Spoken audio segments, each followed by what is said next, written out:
I go by Paradox. It's a beautiful day, by the way. Just thought I would say. Yo, check me out. Yeah.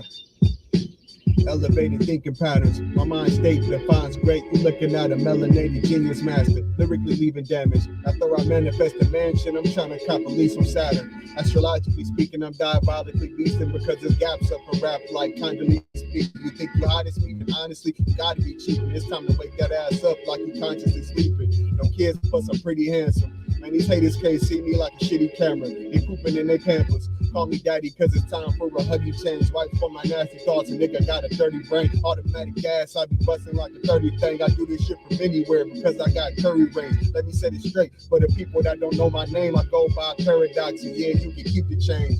Why stress while I can chill in Brazil? By getting the bills, the real ones feel what I feel. And if you don't feel me, that mean you don't feel yourself. That mean you numb to your life and you should check up on your health.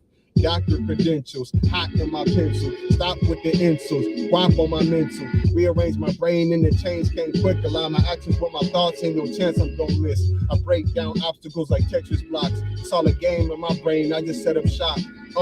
Meditating, eliminating my mental blocks. Evolution was my solution to see the top. And when I say top, I mean my best version. No competitive comparisons, I'm less urgent. This shit come natural, that's why words compatible. I'm leaving beats bloody like wet surgeons. At my desk working, knocking out action items. Ate a greatness burrito, then I got the itis. Fell asleep, I had a dream I was in Titus. Looked Medusa in the face, then lit her ass on fire. Knocked out Zeus to drop Poseidon in the baby bath. Arm wrestled Ares, then I made his whole arm snap. Told Aphrodite that she better have my money stacked. Stole a Haiti chick and he still can't get his honey back. Woke up with the hardest bars I could see. Then I realized that I was still living a dream. So I'ma get me some cream and take a trip to Belize. Hit the beach and just sit in the breeze. It's hard to stop thinking in a world that's chaotic, so I stay to myself to avoid all the nonsense. Leave my pen and pad with my music head nodding. Coming so dope, got the feds watching. Got him. Like, share, and comment, y'all. Tell me what y'all think. What's up, everybody? Back again. Let's see what's going on in the chat. Gokey first. What's up, dude? KD, second place. All good. Name with the diamond hands and Mr. E with the diamond hands. Thank to both of you for helping the chats all go so smooth. Mike 5555 OX Bill, you too. Thank you for all the help. You guys are awesome. Love all you guys. Thon, welcome back. K4K Crypto, good to meet you in Vegas. Tipcatcher, good luck on the stream. Yeah, man, that was awesome meeting you too. We should get on live stream sometime.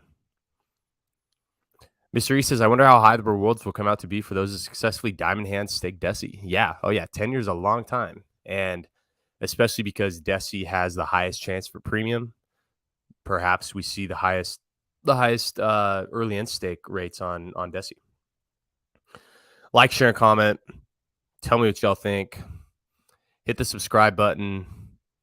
Hit that share button. Again, if you have friends that have been watching on the sidelines, get them into crypto through the Perpetuals. This is the best time to get into crypto. You want to get your friends into crypto during a bear market. You don't want to wait till the bull market to get your friends in. The Perpetuals are an awesome way to introduce people to Hex. Increased earnings, decreased fees, cash out anytime. What else more could you want? JB says team minted. Welcome to the team, JB. Great to have you. What an exciting time to spend. We're about 9 days into our 21-day mint. So we have like 12 days left to mint your team in the Perpetuals. It's been an awesome time. A lot of people just get it. So thankful to everyone who's been getting involved, spreading the word. You guys are incredible. Every single person that joins these stakes, you are actively saving Hex. So you should be very proud of yourself. You're not just doing it for yourself, you're doing it for the whole Hex economy as a whole. And I'm so grateful to everyone who's been participating. So today I thought I'd just hop on here, go over how the launch has been, talk about some updates I made to that dashboard for tracking the overall state of the team and the perpetuals. And then we're going to keep getting the dashboard ready for the diamond hands. So started talking to the auditor. So getting that all squared away.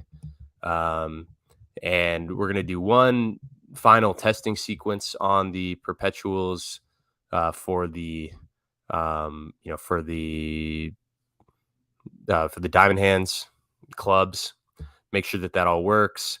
And then we're going to pass it on to the auditor. They just audited the team staking contract. And since this is basically a clone of that, but modified for the perpetuals, we will do that. Name asks, have we decided on the penalty yet? We haven't. Should we decide today? Is today the day we do it? Maybe we just do that today. Maybe we just, it's such a hard thing because there's no way to tell what the ideal one is until after the fact. I think we've got a lot of really good answers. And yeah, so we'll have to see. We'll see what we can do as far as the penalty goes. And yeah, I mean, it's definitely an important decision to make, and we should include that by the time we send it to the auditors. Gokey says, let's do it. Pull up my calculator. Okay, I will. We'll do that.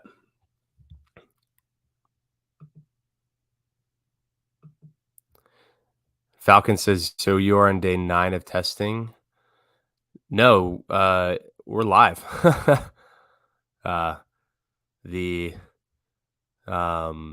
We are live with the Perpetuals and team, launched on the 5th. So yeah, we are live.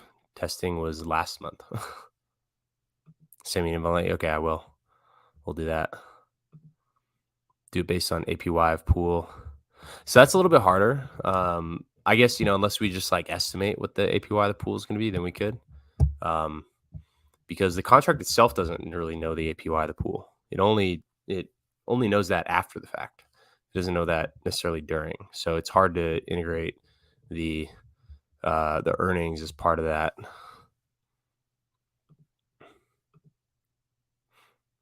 What is better, stake Hedron and earn Icosa, or sell it and buy Team and MAXI where you get Hedron anyways?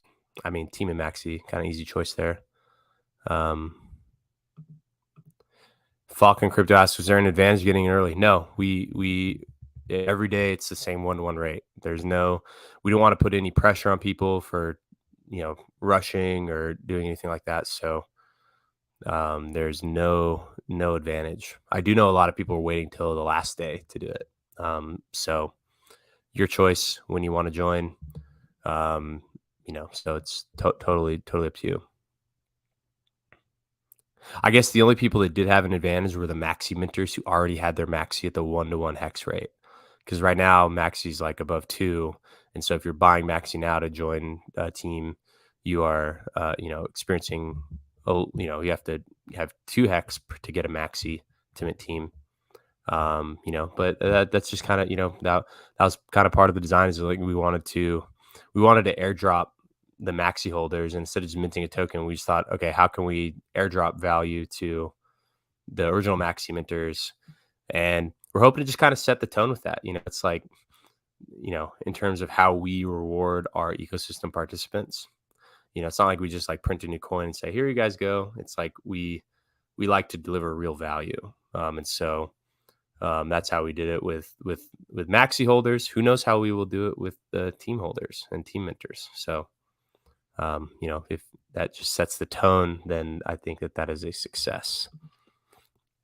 My hex toy says Team Decimus Maximus Heximus. That's right. Let's sit here. I'll invite Gokey. Gov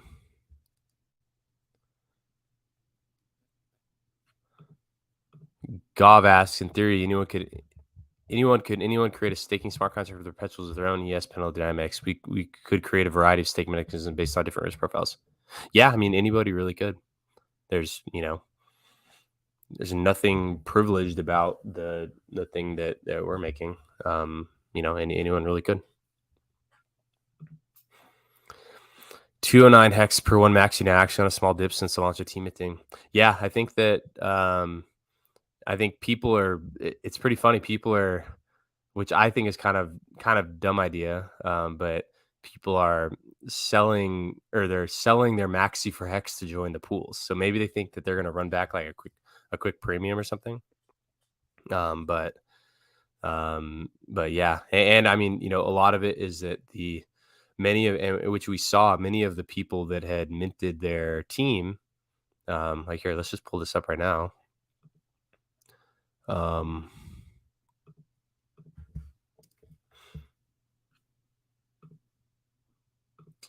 Let's make sure that we're on the dev branch.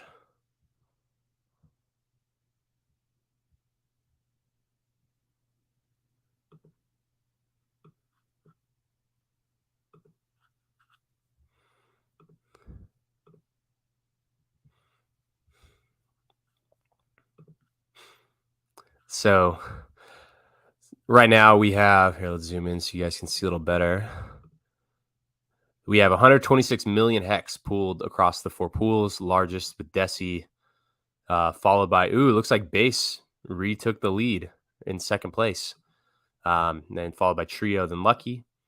We still have 12 more days to mint.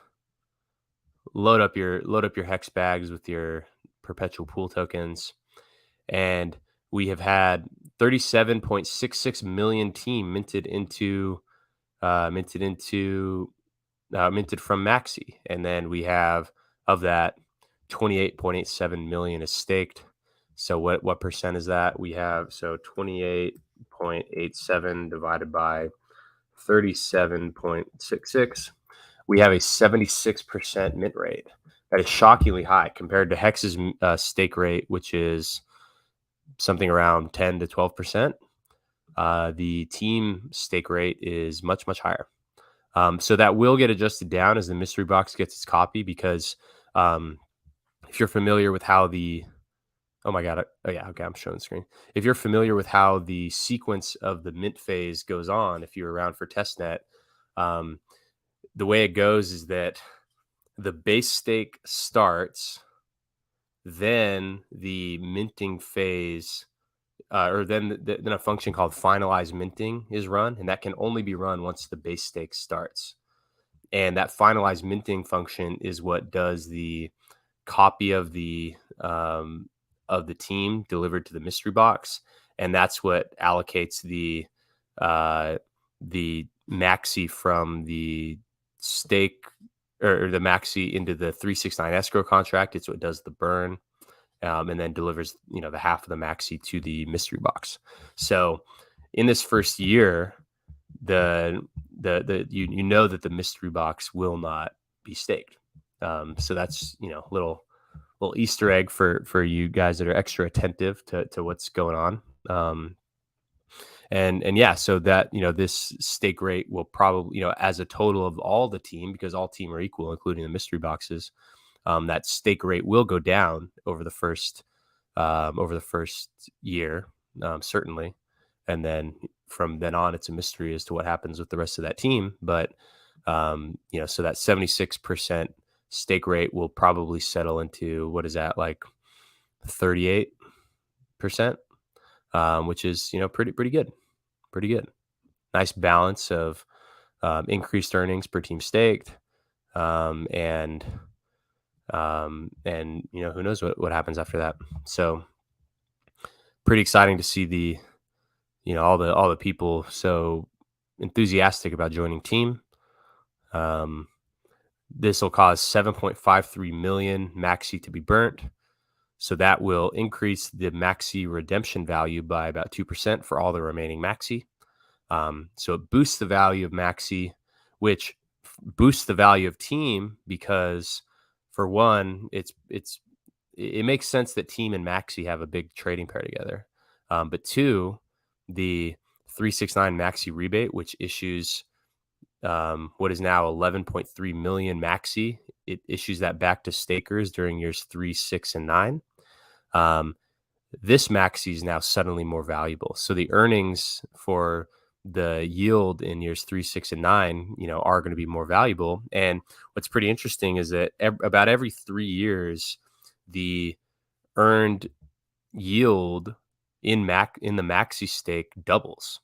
So at year 3, we will have earned about 2 hex per MAXI, or we'll have earned 1 hex per MAXI. So the total hex earned to date per MAXI will be about 2. In year 6, it'll be 3, and in year 9, it will be about 4.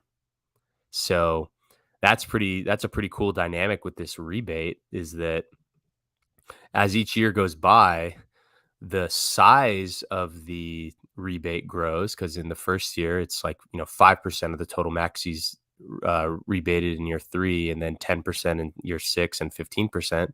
So not only does the size of that MAXI payout to team stakers grow with each of these segments, the value in that time of each MAXI will have doubled measure and hex, or not doubled from 3 to 6, but it'll have grown by 100% to the initial rate. So that's a hell of a dynamic there, just with this 369 MAXI rebate. And who knows what the supply of team will be at that time, with the early end stake penalties, and and say, with the Diamond Hands contract, say people decide to send team to try to incentivize people to stake their perpetual pool tokens in, through DECI, like through year 10. So what if a bunch of team is just like sitting in that contract? It's not staked. It's just waiting there for the first year 10 to be complete. And so there may actually be very little team, like a surprisingly small amount of teams staked. And so the earnings for the people that do stake could be quite high. And especially if the price action leading up to these years causes a lot of early end staking, then, who knows how much MAXI is going to be redeemable per team staked. So again, this is all very exciting. And yesterday what we added was we built this team minting leaderboard, where you can browse the team minters. It's pretty interesting to look at. This shows how much team an address has minted, and how much they have staked, and how much remains liquid, and then what their remaining MAXI balance is.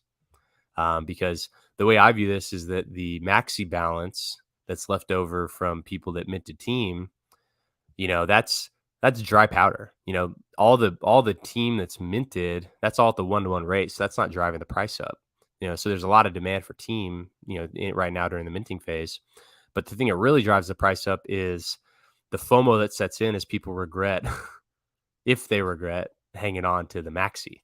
And so I think this is a pretty interesting column here. And I mean, just look right here, like in this top, 1, 2, 3, 4, 5, 6, 7, 8, 9, 10, 11, 12, like in these top 12 people, they have, what is that? 2.4. So 3.4, 4.2, almost 5, 8, 10, 9. So like, and include even further down here. I mean, we have tens of millions of MAXI just from our largest holders already, who, perhaps care about the team price, and perhaps they save this MAXI to provide buy support for the team price. So it is pretty cool to see people that have retained a lot of their MAXI. But I mean, it is pretty. I mean, so I mean, just for instance, like a lot of people that you can see, it's like they've, like like our largest minter, they still have they have about just a little bit more than the amount that they had minted into team. And like this person here, like they have a little, roughly the same. It's like they basically split their bag. These people don't have any team left. They went all in. These are big. And who knows, this address, they could have other addresses, but just from on a per address basis, these users put in all their MAXI into team. Same with this person. This person basically split their bag, a little bit more team than MAXI. This person split it. This person just put a little bit in. They put in about 1/6 of their total. This person put in about 1/3 of their total. This person put in more than half. This person put in about 40%. This person put in more than what they kept. This person put in about 30% of their total, 37% of their total. This person still has a lot of dry powder on the sideline. They only put in like 15% of their total. This person put in almost half. This person put in more than half. And this person put almost all of it. This person went all in. This person went all in. This person split their bag. All in, split, all in, split, almost all in, all in, all in, more than half. And yeah, so it is pretty interesting to see, just how many people actually, went all in with their big bag of Maxi. And if when we look at the, just like the Maxi chart, how do we pull this up? Let's just search the Maximus. We look at the holders. So right now, we have, this is the largest. So, there has been a big consolidation of the Maxi supply across the team contract and the hedge and deployer, which is pretty amazing in itself. Just that, like, there's now these two contracts that are the leading holders of Maxi, and they account for 22% of the total supply, which is pretty incredible. Because if you remember that from the Maxi minting, I think the largest minter was only like, I think 3 or 4 million. And so we had a lot of, like, it was so evenly distributed. But in one sense, it kind of became, depending on what the actions of the hedge and deployer are and of, the resulting addresses, because 20% of this is getting burnt, 30% is being held and then just redistributed to I think now it's like something like 1,200 team stakers. And then half of it is going into the mystery box, which, is a mystery. So other than these two contracts, it still is very, very equally distributed. Like when we look at the token holder chart right here, outside of this big chunk right there, like this is such a gradual from 1.5% of the total. It just so gradually, like, is spread out. And so in general, it's a very, very strong and distributed token supply. And, so it's not like any one person can really commit, other than the hedge and deployer. It's not like any one person could command a huge percent of the total. I mean, if this person went all in, for instance, right now, they would, and if the team stake totals remained how they are right now, then that person could command about 10% of the non-mystery box team. But it is pretty cool to see how, there's just such strong decentralization of supply in this. And with coins that are backed and redeemable by something, decentralization of supply is actually a really healthy thing. Some coins, it makes sense. Like coins where they're not bounded by some other redeemable asset, coins that you want to go up 100,000x, it makes sense to have centralized supply. But for coins that are more backed by something, it doesn't quite make as much sense. And while there is some growing centralization of supply, mainly due to the ICOSA launch and then the this team launch, the Maxi market. I mean, Maxi just became a lot more scarce because of the burn and the escrow. And then, we have how many people with 1 million Maxi left? So we have 51. So excluding these two contracts and then the Uniswap contracts. So we have like 47 or 48 holders with at least 1 million Maxi. And all that Maxi is just dry powder for team in the future. And so it is pretty interesting to see how that all plays out. Gab asks, some mechanisms could be simpler and more forgiving, while others could be more punitive and complex for high yield chasers. Yeah, that is a good point. So is the airdrop to current Maxi holders or anyone who participated in the original Maxi event? Well, there was no airdrop. It was just that the people that already had their Maxi that they minted at 1-to-1, just had a little bit better of a, like they were a little bit better prepared for the team launch than the people that waited to buy it later. So it wasn't like an airdrop of value. It was like an airdrop of circumstance. You know what I mean? Is there a ranking site for team stakers available? So I'll continue to work on this.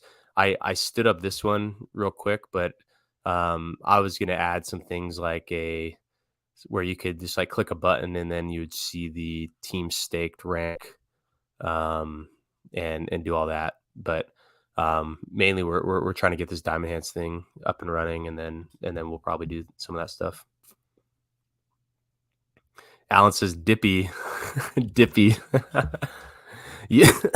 You may be my favorite hex person. Thank you. Hey, thank you. That really means a lot.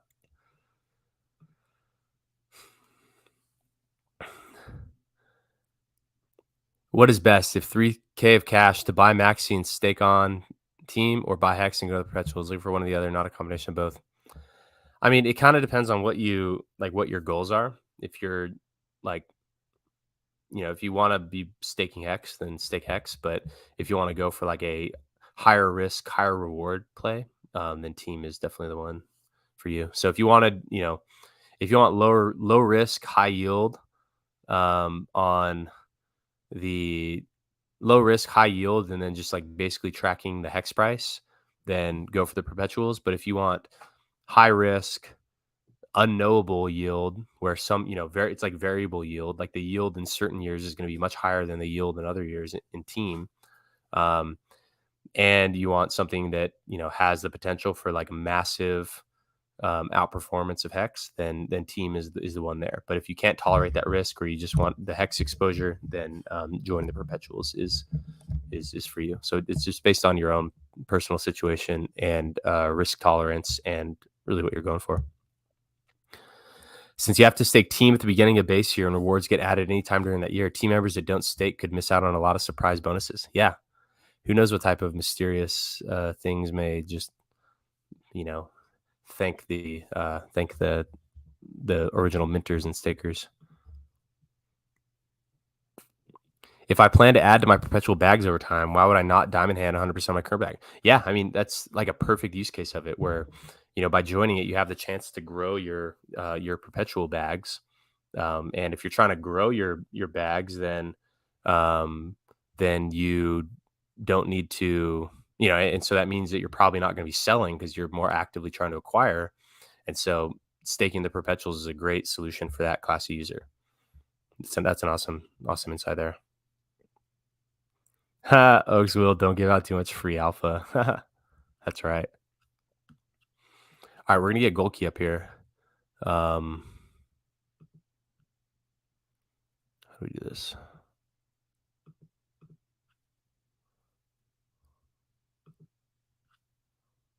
Okay.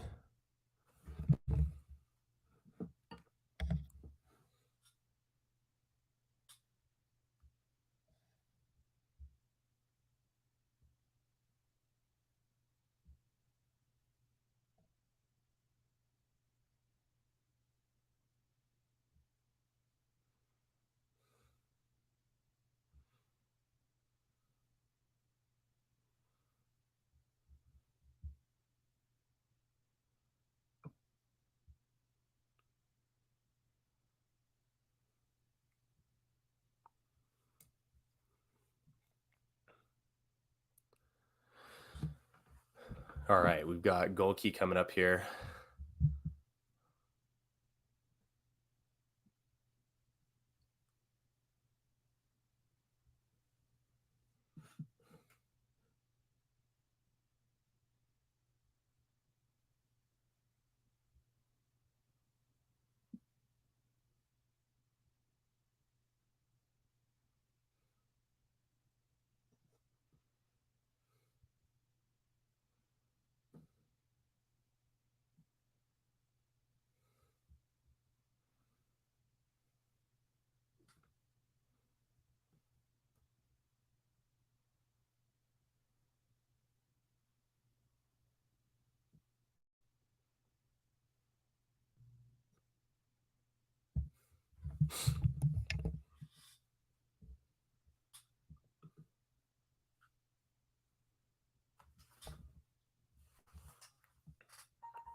Oh, here he is.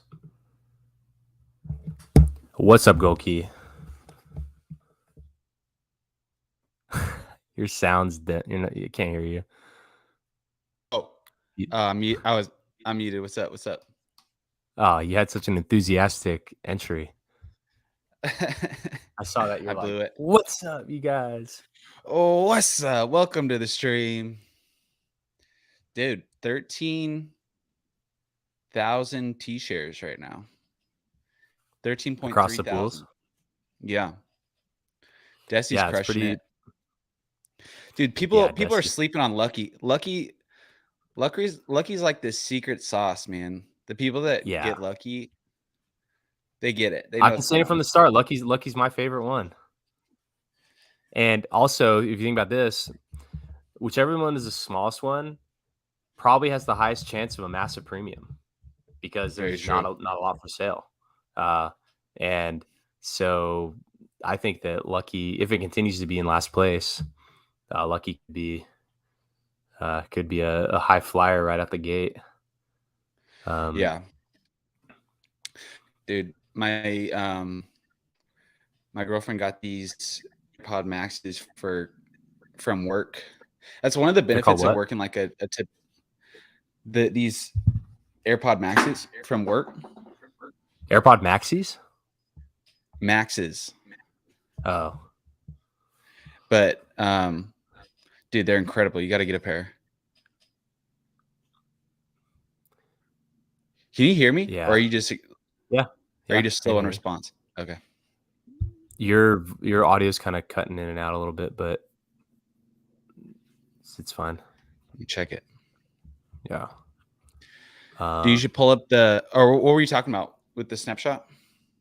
I was talking about the snapshot. No, I was talking about the like before you came on. Yeah, what were you chatting about? Just answer questions, getting people, talking about the team dynamics, and diamond hands. But dude, great job on your stream last night with Dollar Cost Crypto. Yeah, that was fun, man. He's a legend, and I'm like great. I'm grateful that we got to meet him in Vegas. But just like, we were talking before and after stream, and the dude is just on this other level of hustle and making connections. I can't share what he's doing for Hex, but he's got some very big stuff coming up. So excited for that. But yeah, great conversation, and I think he really liked the Perpetual pools and team, and so I think he's hopping in. Yeah, we reached a lot of people yesterday. Dude, your stream yesterday, you were going off, bro. Like, that was the best intro I've ever heard you say. You put it so simply, and just like, I don't know, it was probably one of your best streams. It was really good. Yeah, it's nice having other people there. To kind of just like, it's nice to have like kind of like a live audience, because sometimes it's just like you on camera alone, things come out differently, but then when you're actually like trying to converse with somebody, it makes a difference. Was that actually their last stream, or was that just ClickFunnels? No, that is. So what they said is that that they just want to kind of reclaim their Tuesday nights. Yeah. They've been doing that for a long time. Yeah. So they just kind of want to take a little break from the every Tuesday night one. and just kind of figure out what they're going to do next. See, what I really was, what I learned a lot about from when David was talking about what it's like to run to be a validator on PulseChain. Mm-hmm. And he says his number one concern is storage. Like, mm-hmm.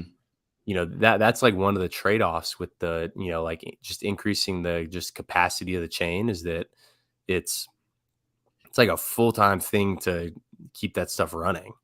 Yeah. And you know, just having larger blocks that happen at 3 times the rate. Yeah. So I wonder if they'll actually keep that. Like, I wonder if as PulseChain gets closer to launch, if they have to kind of scale back some of the horizontal, because I'm sure that's part, like, because from the stuff that they're like forking and recreating, I know that it's the problems they have to be coming from the things they're changing, right? It's like the stuff that they just copied, like all the EVM stuff just works, you know, like PulseChain testnet just fine, like to build on. Like everything that I've built so far has been on PulseChain testnet, and that stuff all just works fine. But the whole like validator rotation and the just like execution of the blocks, that's really what they're changing. So that's probably the source of the things that they're having to really work on. And, you know, because that's the big challenge there. So I wonder if the like the 3-second blocks, you know, will actually stay 3. Cause I mean, they could be 5, like for all, you know, it's like, do you need three times as many blocks when like 2 times as many per second or per minute could be just still a big, you know, improvement. So I wonder what the actual block size and block timing will turn out to be. Well, it was really interesting to hear that too. It was really interesting too, listening to that, because the thing I don't understand with like moving from proof of work to proof of stake, like you're still running computers, right? And there is cost to like electricity. You're maybe not like as extensive as mining, but thing I don't understand with PulseChain, and I liked you were talking about this balance of like fees and stuff, because since I learned about PulseChain and just that it's so low on fees, and you're moving to a proof of stake platform with validators, like I don't really understand. I feel like that removes a lot of incentive to be a validator, although there's already a lot that want to do it, or just the feasibility of like making enough pulse to support your electric bill, at least, right? Like how long are people going to be running in the red to be a validator on PulseChain? I think there's people that are motivated, like what we've talked about, just being a big holder and wanting the chain to do well. But it is something interesting just with making the fees so low that definitely affects, you know, what the validators are earning. So I don't know. I think that's gonna be interesting. Yeah, because I mean, even Richard's noted in the past that it may not be profitable to be a validator. You know, but because so there's going to be 33 validators, and and also you know there's risk in like if you go offline or if something goes wrong with like your storage or your connection, then you could lose money. Like it's called slashing. It's where like that's like the penalty for you know, for and you get booted, right? Like if you get enough like felonies, you can get booted out of the circle or the rotation. Yeah. So yeah, it's crazy. You know, see, I wonder. I mean, I haven't really looked into how the validators rotations work for like Binance Smart Chain or some of these other things. And what are these like? Are these people like? What is this run on? Is this like? Is there any like dependency on like AWS or some like data storage platform? What does that look like? Do you know? So people do run on cloud storage and cloud compute systems. You know, instead of just build, you know, you could either just build the servers and everything in your home or in your office or wherever, or you could run it on the cloud. And then, so there's like the validators who are actually producing blocks. And then there's like the nodes that are kind of confirming the blocks. And a big problem just in Ethereum in general, because Ethereum is a key difference in the Ethereum versus Bitcoin culture is that Bitcoin people care a lot about individuals being able to run their own full node. That's why Bitcoin is very sensitive about any type of block size increase, because it means directly that less people can run the nodes that confirm the work the miners do. So Bitcoin culture is very against increasing the overhead for confirming the work of the miners. Why does that keep people out if they increase the block size? Because you now have to have higher bandwidth and higher storage, and so that costs money, and so it increased the cost of checking the work of the miners. So they're very sensitive to that. The Ethereum crowd isn't so much, because it's like kind of a different philosophy around it, and Ethereum, it mainly caters to like tech geeks and like software people, and those people already like stuff just running in the cloud, and they don't like. So it's kind of a different culture there.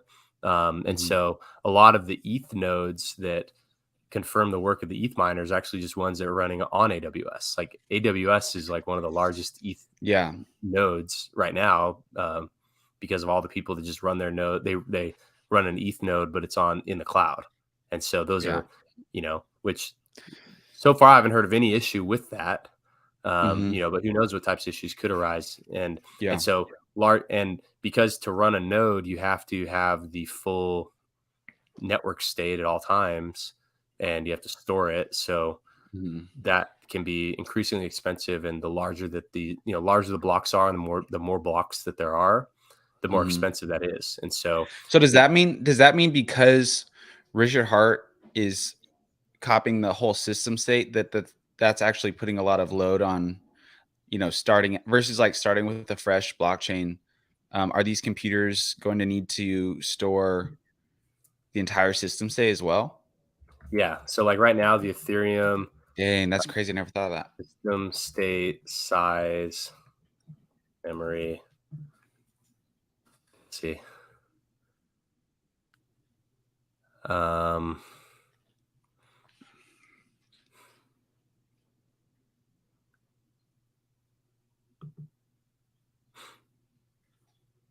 Let's see.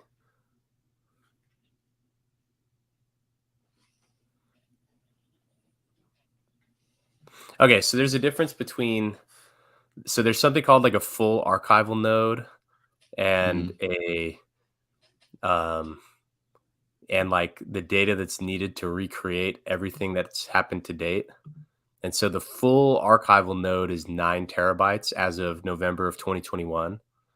But the data needed to recreate everything that has ever happened was only 175 gigabytes. So they may not need to store the whole like archival node.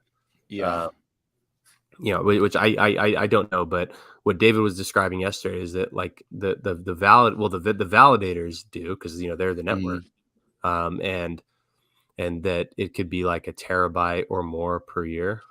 And so just as it grows, I don't know what was he talking about? What was he talking about with like building like what's the difference between a node and a validator? The nodes are like what individuals run, or what like companies that provide APIs to read the blockchain, like MetaMask. Like there's an RPC node that your provider, whoever is your node provider, that's like what's feeding the data to your MetaMask. So like nodes are to like read the blockchain and to like confirm the blockchain. Validators are the ones that are producing the blocks. Got it. Okay. Yeah. So like by having more people run nodes, that makes the blocks more secure in a way, or is that true? Yes, because there's more people that can detect if something wrong is happening. Got it. So like I asked this question about miner extracted value on proof of stake, and if it happens, and everyone said it does. So I'm curious. I'm not like too familiar with how MEV actually works, but like, would the validators be the ones that are like allowing that to happen? Like, when, I don't know how to describe it, but like, do they hold the power to like initiate that? Is that who Yes. does it? Mm-hmm. Okay. Yeah, and they're so that could help counter the fees. So it's like you low fees, but then the miners just front run all your trades, and you get like 4% worse price on every trade, and then maybe that kind of counters that. That makes it more profitable. There has been something that was new to Ethereum in the last year was this thing called flash bots, where they basically, because the whole miner extracted value can put a lot of load on the network, because like not only are there the like normal transactions that are they're sent to the mempool, the miners bundle things from the mempool, usually by who pays the highest fee, and then they order the transactions and then process them. So now when the miners are running scripts that check if there's opportunities to like front run a trade or to like extract some value, now the miners transactions are also bundled in there.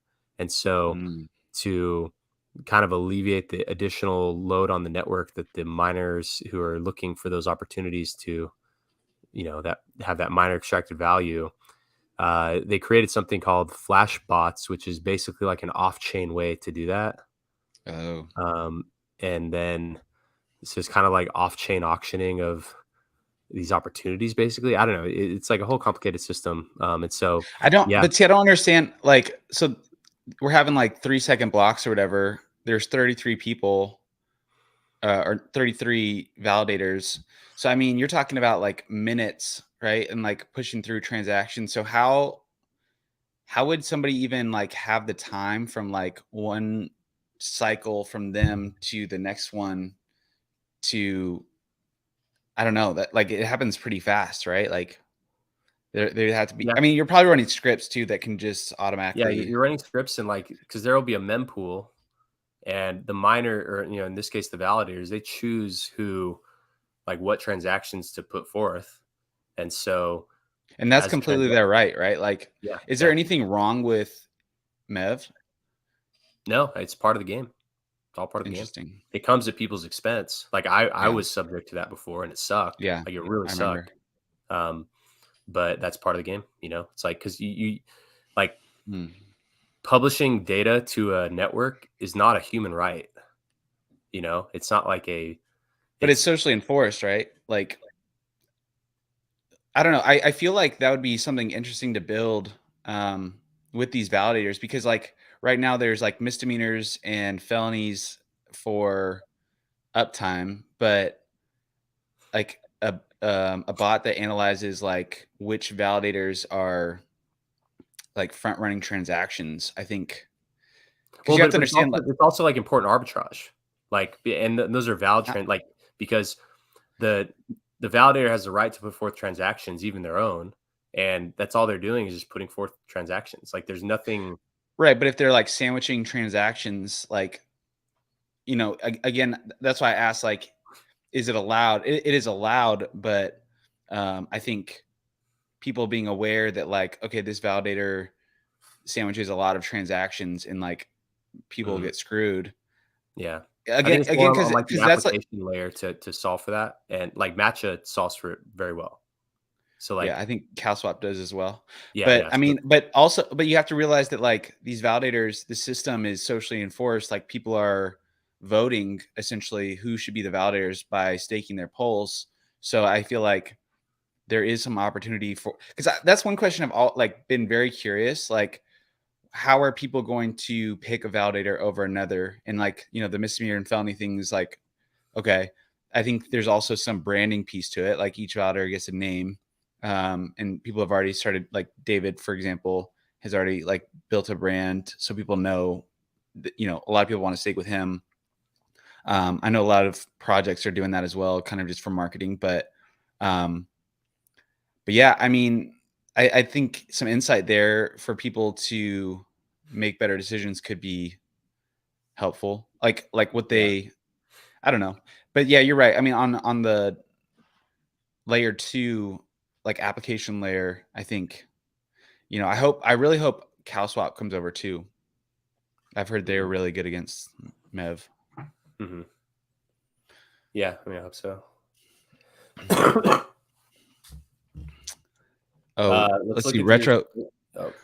Retro Static said, "How's the spatial audio feature in the new headphones? Surreal." Yeah, it's crazy. These headphones are next level. And I finally figured out how to use my mic in these headphones, so they're awesome.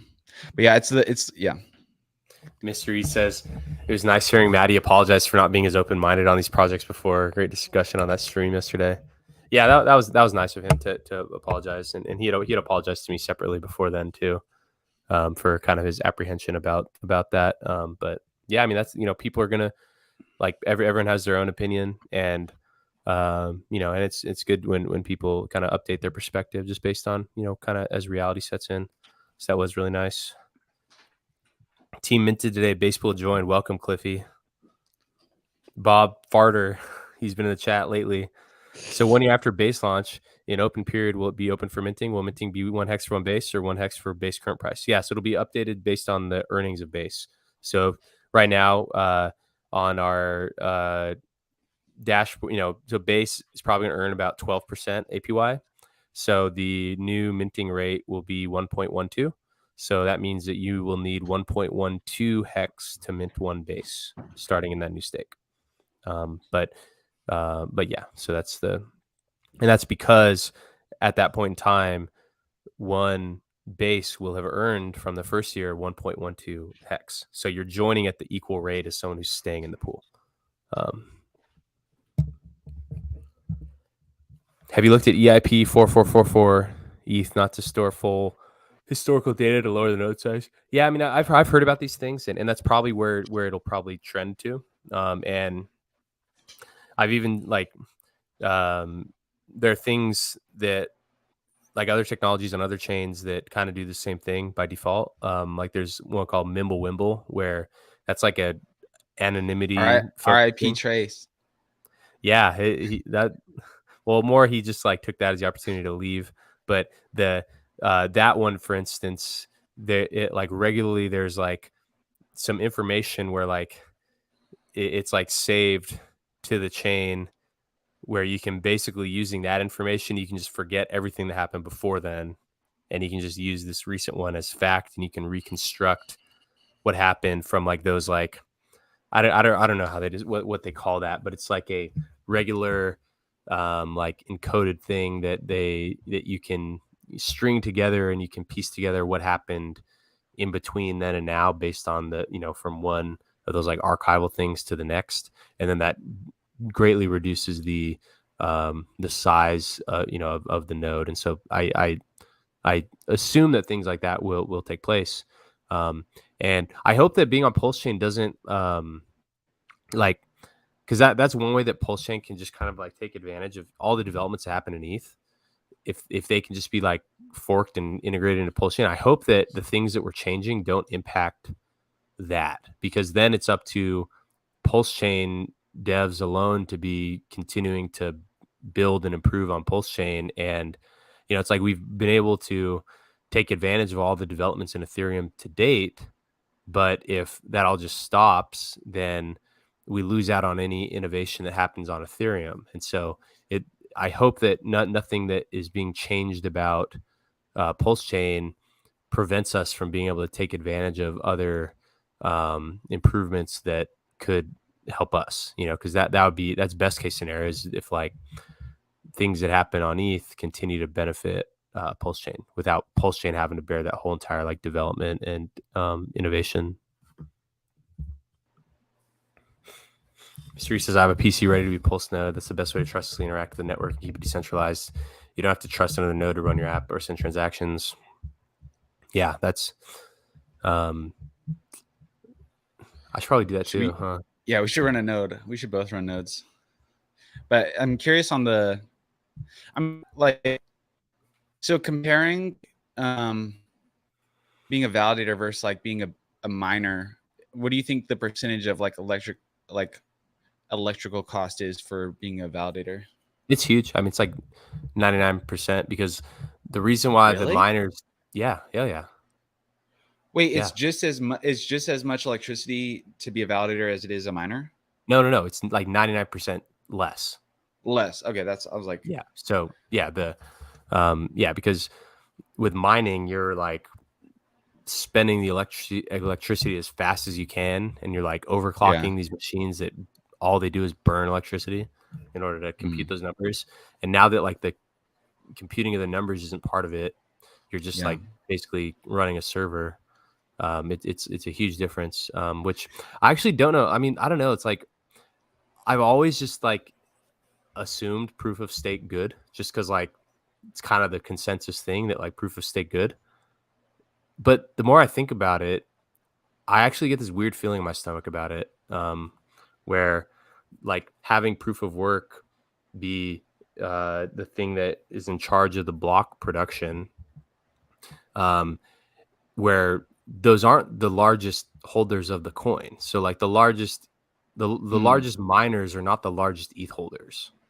Like the miners are like this own group of people that are like more like mercenaries for hire, and they don't have control over the supply. They have control of the issuance, but they also don't have that much control. They have control over the ordering of transactions per each block, and that's about it. And so now that like Ethereum is basically, I don't know why. It's weird that there's like basically no opposition, or maybe there is, but we just don't know about it. But it's like they basically just like the largest ETH holders basically like, all right, new rules. We're in charge now of block production, and there can only be so many of us. And it's our thing now. So it's kind of like what Bitcoin, like the 51% attack with mining was like a big, I haven't really listened to like Bitcoin talking points a long time, but I remember you talking about the 51 attack. Is that what like proof of work protects from? And is that what you're talking about? Kind of, because like to take control of 51% of the network, it's expensive, and like, and it's something that like nodes can kind of like protect against, because like the nodes are the ones that check the work of the miners. And so even if the miners are putting forth bad blocks, the nodes are who catch that and reject it. And so I think a 51% attack is hard on that, because you have to like procure the power, procure the mining equipment, and execute it, and lose money while you're executing it until like it's expensive to do. Yeah. Whereas it is expensive for a like incumbent to come in and do that, or for a non-incumbent to come in and do that, because like it'd be very hard to get half of the validator balance to buy. Like, how are you going to get it? But now that it's like where there's like a, because also like anyone can mine Bitcoin, and before now anyone could mine ETH, but after now it's like there's only a handful of people that will ever be able to actually be part of this. And they like, I think the chance of more than half of them getting co-opted, and also because it's a lot harder to run a node, they would tell you that it's hard, that 51% attack is less likely, but like maybe not a 51% attack, but just some other type of censorship attack, I think is more likely with this, because with mining, there's kind of like a separation of power where like the largest holders aren't the ones producing blocks, whereas now it's like the largest holders are the ones producing blocks. And so I think there's going to be some, I don't know. I think that this is going to, I get this weird feeling about it. I really do. Yeah. It's interesting. I feel like, it's going to be like, I wouldn't say the proof of stake chains out there have been a huge success. I feel like, but there also hasn't been, I don't know, a strong focus on security and getting it right the first time. I think they, wanted to get it out there, and then were more willing to fix it along the way.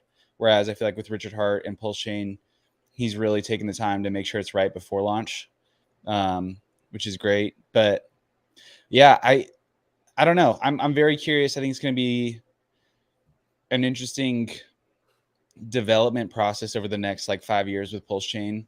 I think it's gonna be really interesting at launch, just with not having, oops, Siri popped up, not having like direct on ramps to that chain. I think people are building them, but I feel like we're going to be starting out needing to use the bridge more heavily, and just seeing if that can supply the value needed for people to do what they want. Yeah, I don't know. That's gonna be fun to watch. I liked what you were talking about. Like, I really had to think about one thing you were talking about last night on stream, which was what makes PulseChain unique. And I thought it was, a lot of people talk about the gas fee savings and the block speed, but I agree with you on the multi-chain ecosystem. I hadn't really thought about it from the perspective of like from the copy state, like that kind of synergy between the two blocks, because they're kind of identical at one point. I was thinking more on the like multi-chain beyond just Ethereum, with these other EVMs. How do we bridge that value in as well? I think that could be huge. But can you describe more like what you were talking about and why you think the pairing with Ethereum is really important?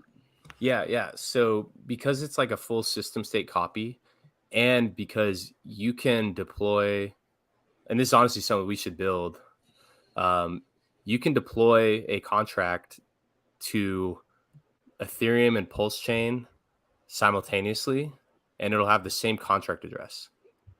And so what does that mean though? Well, so it means that just like all your UIs for any front end dapp will just work, and like the contract will just work. So even like if you launch after PulseChain, you can still achieve the copy on PulseChain by just deploying a contract to both simultaneously. And then it's like you just deploy, it's rather than being there for the copy made by the chain, you deploy your own copy. So, and then having your copy on, across the chain, and being able to trade between, where there's going to be a market produced, like that's going to be setting and like discovering a price ratio between the asset on PulseChain and the asset on ETH. It's kind of like a market-based scaling solution. Whereas like on Polygon, you just, it's like you bridge your assets to Polygon, and then like you do things on Polygon, and then like you settle back to Ethereum by like unbridging it. Yeah. But with this one, it's like you can, rather than just like bridging, doing stuff, then coming back, it's like you can bridge stuff, and then the connection between the activity on PulseChain and the activity on ETH is not just like only because it's bridged back. It's because there's like now a price, that's connecting the value of ETH to the value on PulseChain. And so you can have things be running. Isn't that already really happening though? Like with just wrap tokens, like, when you go to one of these other chains, isn't that same thing already happening? Or like, how is this? Not really, because because when you're bridging on PulseChain, you're wrapping your ETH token, so like 1-to-1, and moving on to Pulse. So if you were to deposit your eHex into PulseX, what you're really doing is you're depositing your bridged in eHex. You bridge your, so it'll maybe be called like PEHex. So PulseChain, maybe PBEHex, PulseChain bridged eHex. And then you'll be trading your PulseChain bridged eHex versus the PHex. Yeah. And so so like you already are bridging in, but the whole like copy of the assets where it goes to everyone equally. So it's like it was already always there in the first place. And just like, because there's like a market pricing the asset across the chain, it's like some type of DeFi use case can effectively operate on two different chains simultaneously, where the connection is not just made just through the bridge that you like settle back through, but it's There's actually the like a actual market pricing the the assets on ETH and the assets on Pulse. And so what's the power of that though? I mean, so some users can tolerate high fees and they need a long-standing track record of decentralization and uptime with ETH. And so some use cases, like they may be too valuable to tolerate the risk of a new chain. Whereas like small use cases can, if you're a small guy, you can tolerate some risk to save on fees, but then other people can't. And so that system can just act as one that's operating on both chains, where like the activity on both chains is independent of each other, but it's kind of bonded through the price. So I think it adds some resilience too, because it's like, it's like a backup plan. It's like, what if something critical happens with PulseChain? Then you can fall back on ETH. Or what if something critical happens with ETH? You can fall back on PulseChain. So I think, but wouldn't that, so like that thing that you were talking about though, with the bonding, if something were to happen, like let's say you bridge over your EHEX, wrap it, and then you bond it, you bond your EHEX to PHEX on PulseX, for example, and you're putting liquidity in that market, something happens on PulseChain, wouldn't you just experience a lot of impermanent loss though in that pair? Yeah, because you would end up with a lot of the thing that went down in value. And that's one of the risks. But it's like, rather than like catastrophic failure, it's just that the price of something went down. And so, but I think that like the copy of the assets, that's like the big innovation here. I don't think just like increased network capacity is like a big innovation. I think it's a big innovation for some. Personally, I think it's going to be, especially with a lot of these projects, big projects that just have no desire, or maybe they're going to come over late, but a lot of these tokens are not going to have utility on PulseChain because that product doesn't, support, they don't flip the switch and support it. So I think it's going to be a huge race for people to get out of those. And so it's going to be, I don't know, it's going to be really interesting to see those new pairs, those liquidity pairs, and how people decide to swap out, probably mostly to Pulse and PulseX. And I think that's where we have a huge opportunity with Maximus DAO, is like, we're one of, two projects that are in full support of PulseChain. Like, we're going to be supporting. Our product's built on top of Hex, which is definitely going to have support.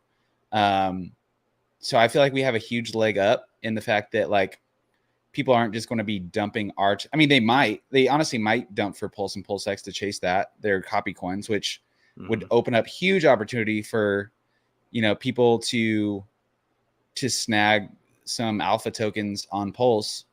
So that would actually be awesome if people are swapping out their free tokens. But yeah, I'm obviously more confident in our thing just working on PulseChain, just because, more than a lot of other products, just because, one, we've shown support for PulseChain, and two, we're built on top of Richard Hart, a Richard Hart product, which we're bonded to. So I think I don't know, man. I'm like very bullish on Maximus DAO on PulseChain. I think we have a huge leg up. I wonder when it'll actually launch. Well, I definitely think the merge. I definitely think the merge has a huge, like, Richard Hart, because if he launched it before, then it's not the biggest airdrop. He might even wait for if the proof of work fork, which I don't know is actually going to happen. He might even wait for that, because that would be the largest. So, I think I truly think, just knowing Richard Hart, there is some element of like being able to say that. But yeah, I also think there's also a level of market timing. I don't, like, the reason Hex did what it did is the timing of when it launched. Like, that played a huge factor in its success. And I think, like, why wouldn't you try to capture that timing for PulseChain too?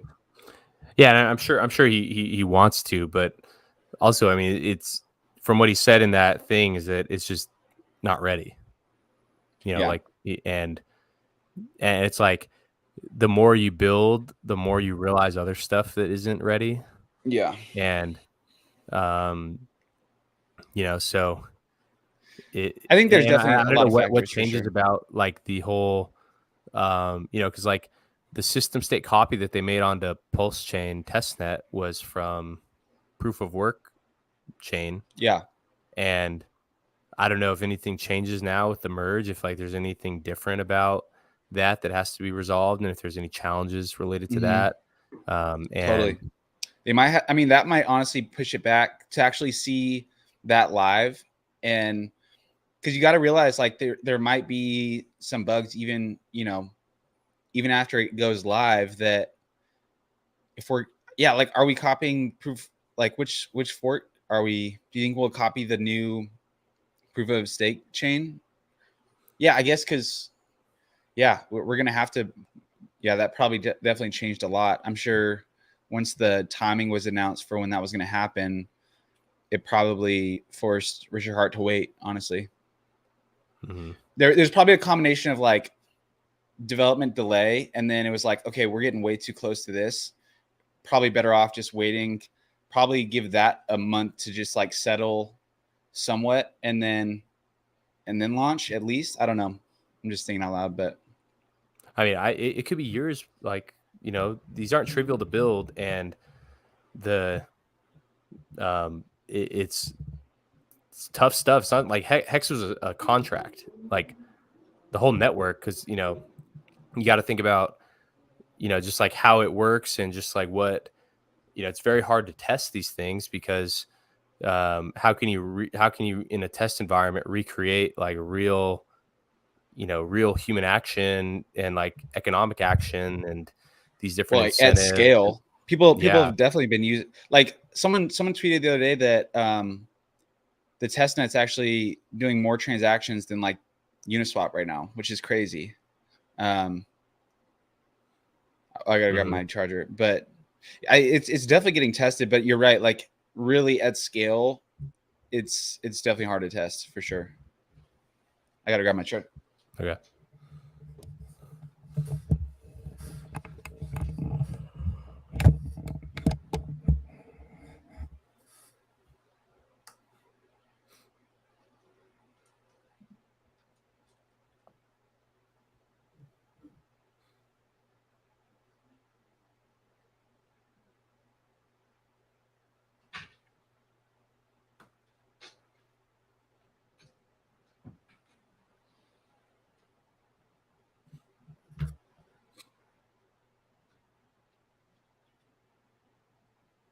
Functional Crypto says maybe it's easier to fork the POS versus the POW. Yeah, it could be. I mean, I have no idea. I don't know anything about what challenges that they're really facing other than what Richard has said.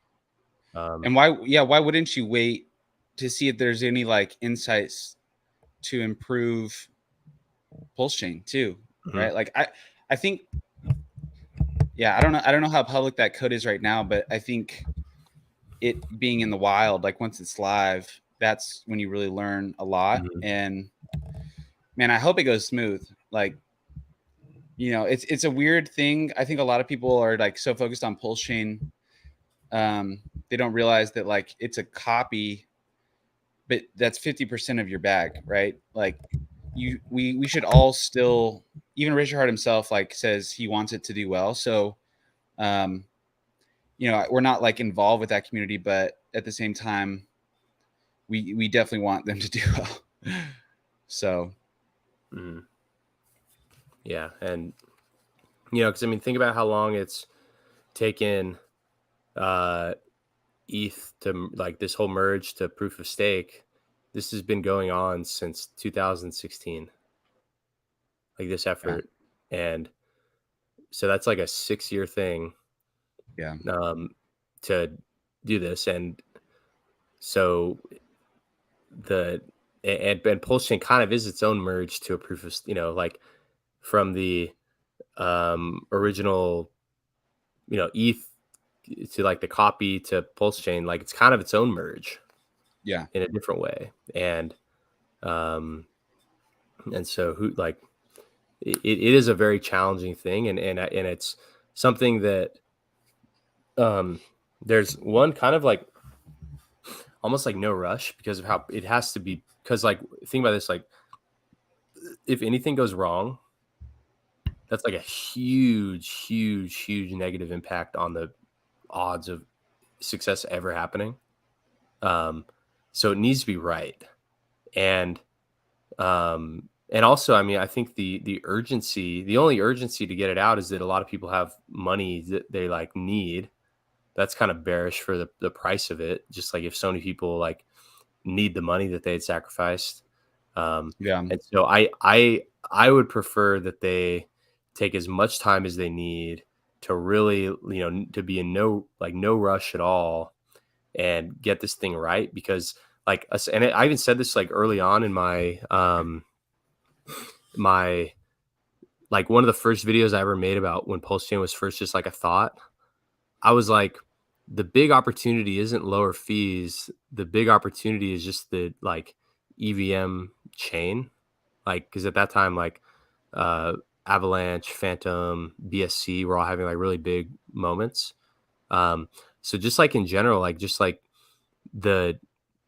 even if the fee, like, cause if a big part of like what is the delay is that like all the things needed to build like the really, really low fees, I think they can compromise on that and still have a massive opportunity where just like the fees will be less in general, just because there's going to be less activity at the start. And, so like I would prefer that if they were to be trying to time the market, I would prefer that they compromise a little bit on like the fee, like just like the size of the chain and the, like the speed of it. I think that is something that can easily be compromised on to be able to execute on the opportunity, the big opportunity, which is just like the EVM chain, like that's like there's demonstrated demand for that already. The copy is like an added competitive advantage, and that dual chain aspect of it where, because it doesn't necessarily need to be like, you don't need 10-second blocks are fine. Yeah, that's true. Like, have you ever had a problem because of 10-second blocks? No. Like truly, that's one thing I've never understood either. I feel like, I mean, unless you're, FTX, like people that are making like day trades, and it really is important, like when that trade goes through, I think, that's like those are the people that are like really care about the time. But I mean, most transactions, even urgent ones, aren't like 10 seconds later it's like you lost out on something. It could, right? Like, with trading or whatever, it could, but most transactions are not that. So I'm very comfortable with 10, but 3's great. And I think the thing to consider too is like that difference though in 7 seconds really adds up over time with the amount of blocks that end up going through. Like think about over a year, 10 seconds versus 3, it goes up a lot. So yeah, I don't know. I think it's like overkill, but because it's overkill, that's why it's going to be super cheap. So we'll see. But yeah, I think there's going to be a lot of buzz and a lot of drive from the airdrop narrative. I think that could cause, like, I'm just trying to think of like how this is going to play out. I think when it goes live, there's going to be just mad craze. And then I think the price of Pulse or PulseX is going to really draw a lot of attention. So people are going to be trying to get in on that. Don't know how long that hype site, that S curve will last, or it could go the opposite way too. They just based off of how long this launch phase has been, people could dump too. And then there's going to be some craze with all these sacrifice copy projects launching on PulseChain, which could drive some more attention. Hex is going to be, I'm very curious how Hex on PulseChain is going to perform, whether people are going to like sell down their Hex or sell their Hex for Pulse and PulseX, or anything else. So for me, I'm definitely going to be trying to get some more Pulse and PulseX, but also just opportunity wise, I'm so long on Hex that I think that's going to be one of the best times to snag Hex on Pulse. And at the same time, I'm like in no rush to like, the longer that it goes and like the longer that Hex price stays low, the more people, because like the values of these copies only go up if new dollars are coming in. If just like the copy is, and that has to go through the bridge right now. There's not that's what I was saying about like because there's no, I know people are building on ramps. I'm very, out of anything, I'm probably most skeptical about on ramps, and then second is bridges. So you know, most of the volume is going to be going through the bridge, which, you know, I'm very curious how that's going to play out. But yeah, you're right. New dollars do need to come in, and I think that's going to be, I think the price of Pulse and PulseX will probably be the biggest driver to get people to bring their money over the bridge. Probably, right? Like at some point, because the copied coins isn't necessarily bridging value in. That's just, you know. Yeah, because it's going to everyone equally. It's exactly. Like as if it's going to nobody.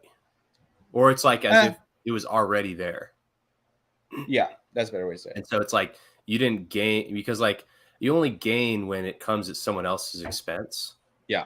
And so like you got something, but it's just like, you know, like if suddenly the Hex supply just doubled, you have more Hex tokens, but so did everyone else. Like you're standing amongst everyone else. Like you didn't grow your size of the pie. Yeah. It's like the pie grew and you grew proportionally.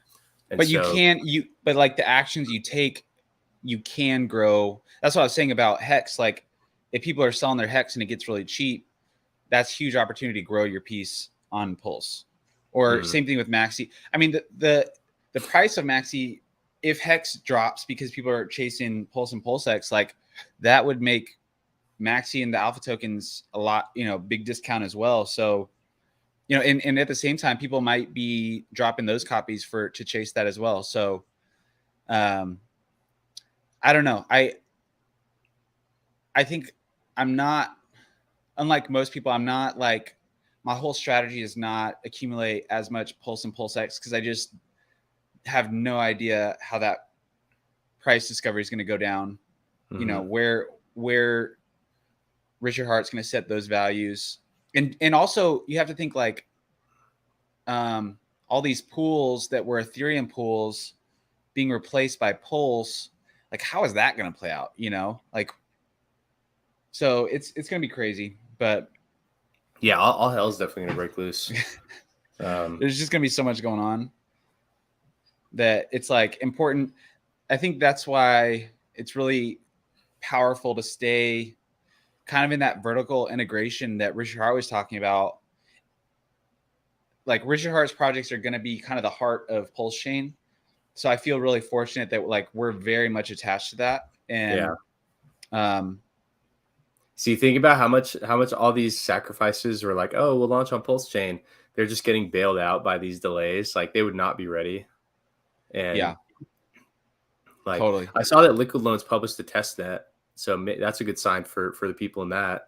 But the, like all these other things where it's like, no way. Yeah. No way they're going to be ready. Like lucky them. And, you know, but I mean, just like the longer that because a lot of people over sacrificed and a lot of people thought that the Hex price would never go, you know, they read on Twitter, the Hex price never going below 25 cents. Yeah. There's a lot of people that are definitely in a cash crunch right now. For sure. And that category of user is going to be an active seller whenever anything becomes liquid.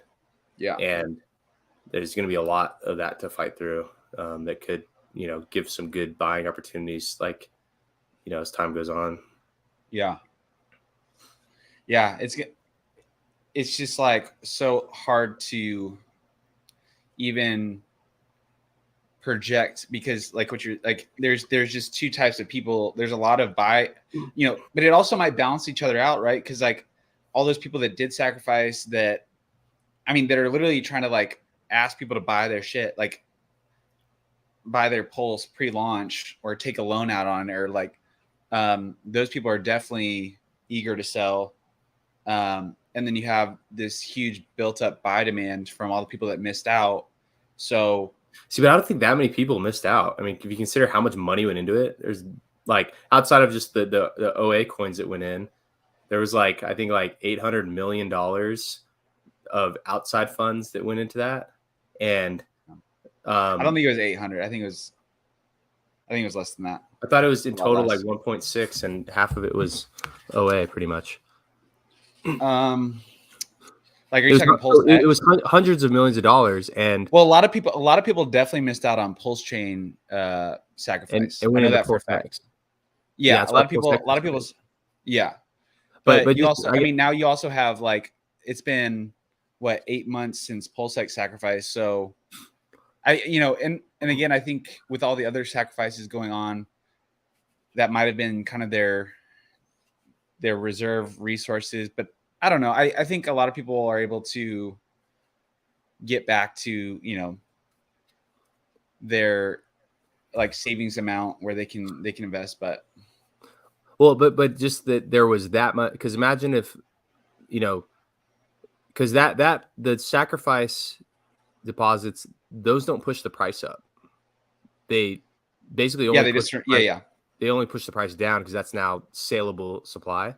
And here's one thing I totally was wrong about. I thought that liquidity being taken off the market would have positive price impact on Hex. Clearly it did not. It had zero impact. We've been like literally since the sacrifice, we've gone down. So it's like the supply of Hex has grown by, like, from the stakes that ended from year one over the last year. The like circulating supply outside of those coins, I don't know, because how much Hex was that was like not like non-OA Hex that was sacrificed. It was I think tens of billions. No, how many? It might have, let me check that's a good question, but I'm actually not. I used to know, but I don't remember. I haven't thought about sacrifices in a while. Yeah. And a lot of that, like the price going up was like happened. I mean, that was like what the pump, a big contributor to the pump last year is like people buying the Hex because they thought about the impact that it would have. But then, like in order for the price to continue to go up, it needs new buyers. And then, there was just so many people with so much Hex that just were selling into that. And then, as the trend turned and everything else going on in the world happened, then there's just like less demand. And do you think that the Hex launch was too inflationary with like its long-term effect on Hex? I mean, it's hard to say because, like, okay, what would have been different? What incentives would have been different had it been less and more? I think that it, like, probably the big payday, like, so a one-time payout, I think is good. Yeah. But because of just how that impacted the share price, like, although, it rewards everyone who was in the first year. Yeah. And that was perhaps like a good onboarding mechanism to get a lot of people who experience like outsized returns, who are now like committed and dedicated and like promoting it. Like that has value there. But the like how like those date, like, because the share rate, when you look at the share rate chart, like if we look at apex.win, the share rate in the first like 6 months when the price was at the lowest point ever, although the risk was higher and so those people do deserve to be compensated for that, the share price started out at 10,000 Hex and now it's at 2,400. And so those stakes that are earning at just such a higher rate than any new person, and that even though that only lasts 15 years, that is a long time. I think that in like a short-term time frame has like a negative impact, because those people, they can, to them, everyone's like, oh, why are these people selling the bottom? But selling it's just how it's designed. X is not a bottom to someone who has, trick, and every year that goes by, it's like those people from their big payday, that's like a longer, it's like, or where the big payday payout that they get increases, and so like that class of user can tolerate a much lower price than it is now, even though like it went up, like on paper, like they sat through that gain. Like there's a lot of year one hex stakes where they're still up by any other measure, like so massively that they can tolerate selling into a low price. And then now it takes so much more new money coming in to counter that, that that's always going to be, like a source of, supply. But, it does kind of come in cycles. Last year was like a big year for onboarding, a lot of energy, and then like the onboarding caused the price to go up. But then, as that kind of dwindled away, then it, retraces and, part of the broader market cycles. So, it certainly wasn't the last bull run in Hex.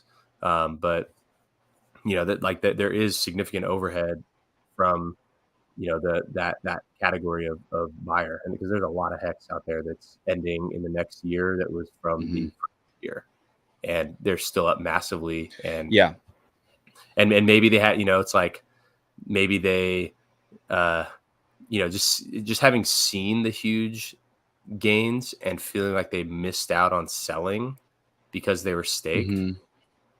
They maybe even have like a quicker sell trigger. So well, that's what's crazy. That's what's crazy about the timing of what we're doing. I mean, myself included, I held 0 liquid hex through the 10,000x. And so I missed out on that. And so I think a lot of people, even OG hexkins, some people played it smart and staked shorter, were able to sell into that. I know a lot of people did what I did and just full sent it 15 years. I'm looking right now. I'm earning 67% APY on one of my stakes, which you just can't do now. So I am grateful for that, and it's going to keep earning. But I mean, how many more bull cycles is that going to I'm not be able to tap that and lock in any gains. So, I'm grateful I did it, but at the same time, wish I had some liquid hex to enjoy the price appreciation.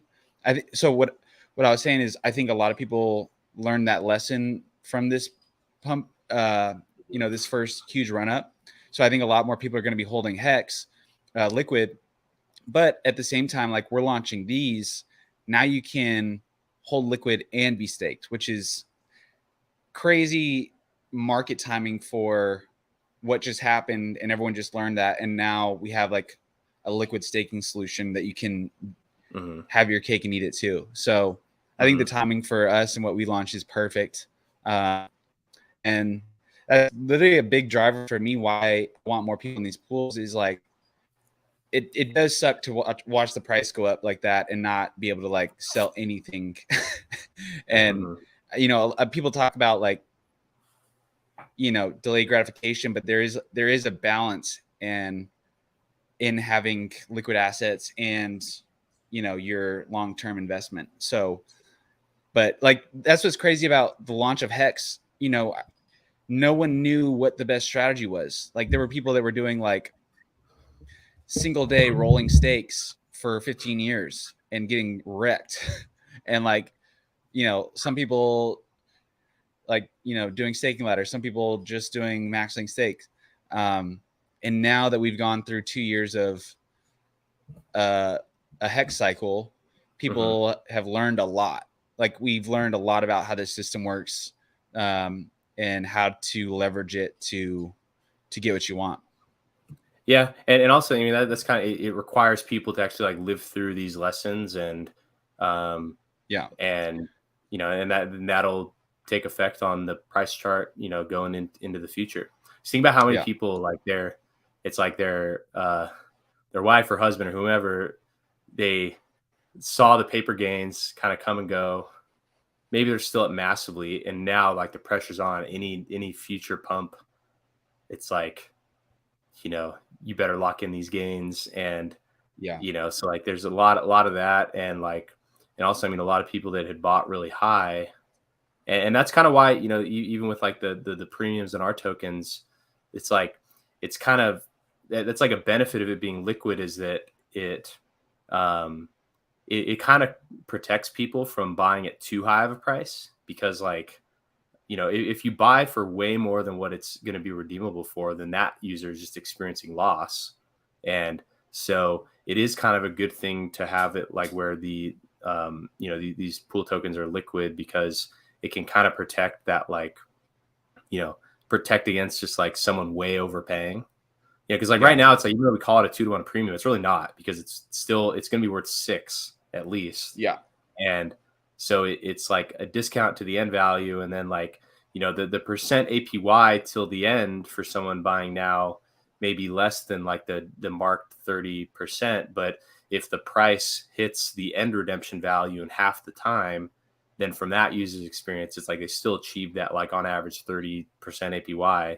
And if they sell into that. And so, I think that it does introduce some good dynamics that help protect, kind of protect people from themselves, and just like, I think the flexibility is important. But also, I mean, with these shorter stakes, I think that, like, I think the tune is definitely going to kind of change, where like, it's been a strong, kind of what you were just describing there about, that feeling of kind of wishing where you could give up some of that ultra high APY for the shorter term liquidity. And I think I think maybe the tune will kind of shift now that we've lived through the last 2 years, where where the whole longer pays better but shorter pays sooner phenomena is more valued. And maybe that's like going to be preferred to people, because like, really, what is the what is the difference between earning, like, say you're earning 30% APY on a 15-year stake, and then versus rolling 3-year stakes returning 16. Like, so like that 16 times 5 versus the 30 times 15, it's like, it's not that much of a difference. Like that amount, it comes out to like 100%. But like the price can move 100% many times over in that period of time. And so like, the APY measured in hex will always be greater to the like the hex for the long-term stake versus the other one. But as far as like realizable gains on that hex itself, the shorter term ones that are still earning at a shockingly high rate based on any other measure, and then having the option to capitalize into a bull trend, because like how many bull set, like individual bull cycles are there going to be in the next 15 years? And I think that's why a lot of people are they're drawn to like the shorter stakes. Even though I think a lot of people are into the DECI because they expect it to run it back like MAXI did. Which means they want those short-term gains. That's really what it's suggesting, is it like, so like, I think that's kind of shifting. And so, or at least the perception around that type of, tolerating the risk, and kind of like the kind of like anti-trader kind of culture. Like there's always going to be people that only come to it for like the long-term savings aspect of it. But I mean, just like, the reality of it is that most people that are into crypto are into like the shorter term high gain situation. And so and especially with PulseChain, becoming a thing where like, that really like because like PulseChain is a big catalyst for Hex growth. Like a lot of people came into Hex as a result of the PulseChain stuff. And the people that are, like the people that were like into the certificate of deposit use case into Hex, like that's like a very particular type of person. That's kind of like the early Hex culture.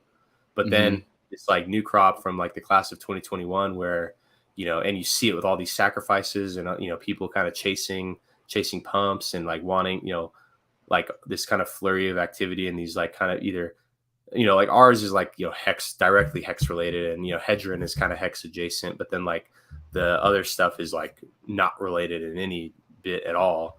But there's like, you know, people are kind of into that. There's a big cultural difference in this new crop of people versus the other one. And perhaps that group of people is going to be more in tune with like these shorter term, or you give up some of your hex yield, but if that means that you can, you know, capitalize on the market cycles a little bit better, then that's kind of suited for them. And so I think that's good to have kind of both categories of user, because the people that do it for like the more people there are that are speculating, it's like that means that like the higher the price can go and then the lower the price can go. And so for people that aren't like chasing those short-term gains, it just like gives them great opportunities, because like, you know, as your like long-term stakes end and there's like a lot of people that are doing the short-term speculation, it's like the speculators are the ones that buy tops and sell bottoms, and the long-term holders and savers are the ones that buy bottoms and sell tops. And so I think that like in theory, right, balance across the board, because it's like I think it's hard though, like to think about like the long term. You're kind of at the mercy though of like what the hex market is in 50 years, for example. Like with my maxing stakes, like you know, I will have a lot more hex, but it may be we're in another brutal bear market, and maybe it takes another 3 to get to a bull where, you know, we're at another all-time high or something like that. And I think that's something really interesting with this staking ladder is, you know, and them being perpetual is like, I think base is like the least risky as far as like earning yield and being in a bull market and being able to sell if you want. Trio, you know, a little less, Lucky a little less, or a little more, and DECI's more. Like, who knows what the market's going to be in 10 years, or every 10 years. Another cool thing though with the shorter ones is now that we introduce diamond hands, you know, it's also less risky there because it's a shorter game to play, right? Like if you're diamond handing DECI, that's a 10-year stake.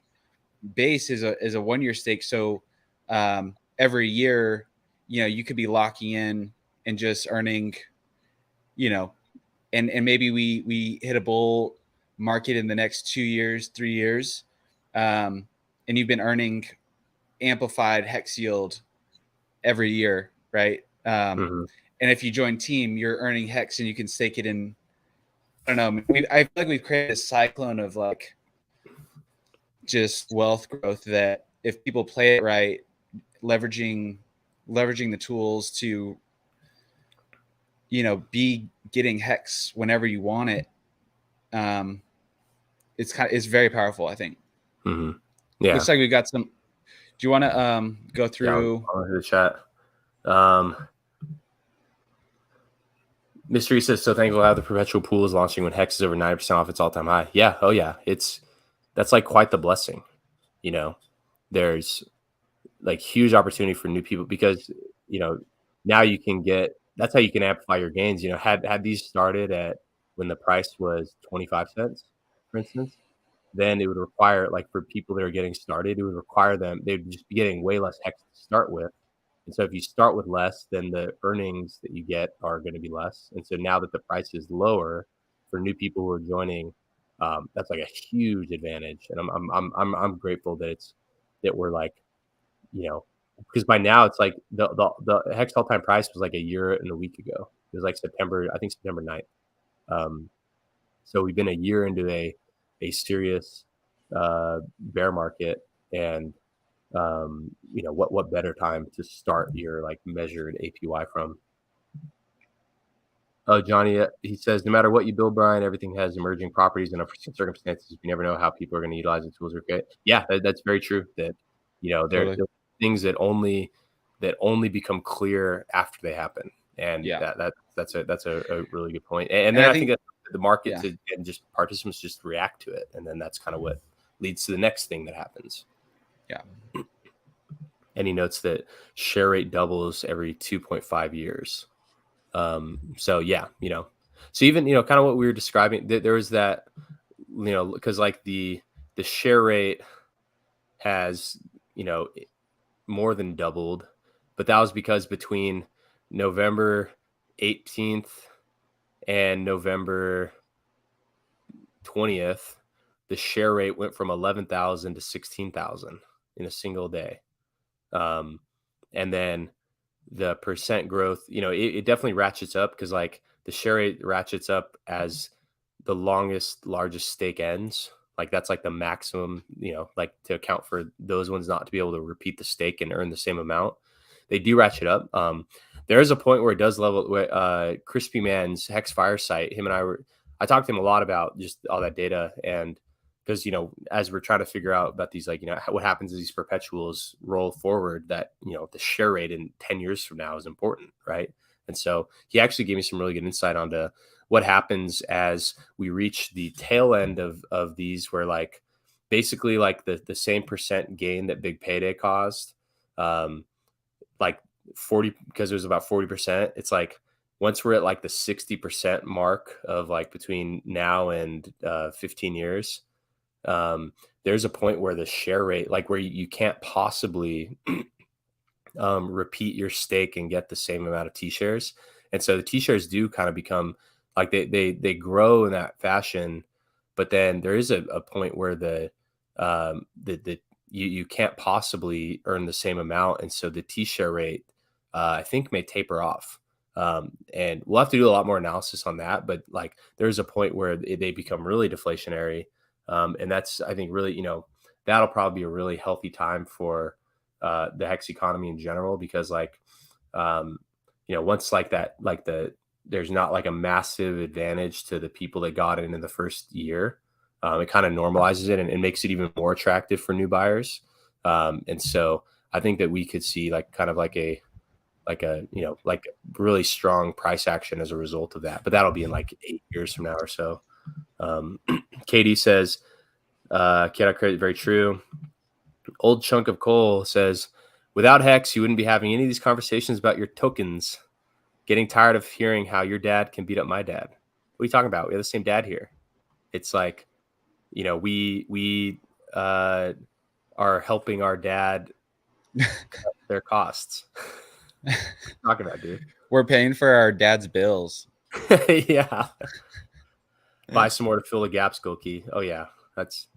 Oh yeah, and you definitely have, and I think your staking behavior has changed since that first year. Yeah. You got some that think they don't need their hex because they're betting on their stack out.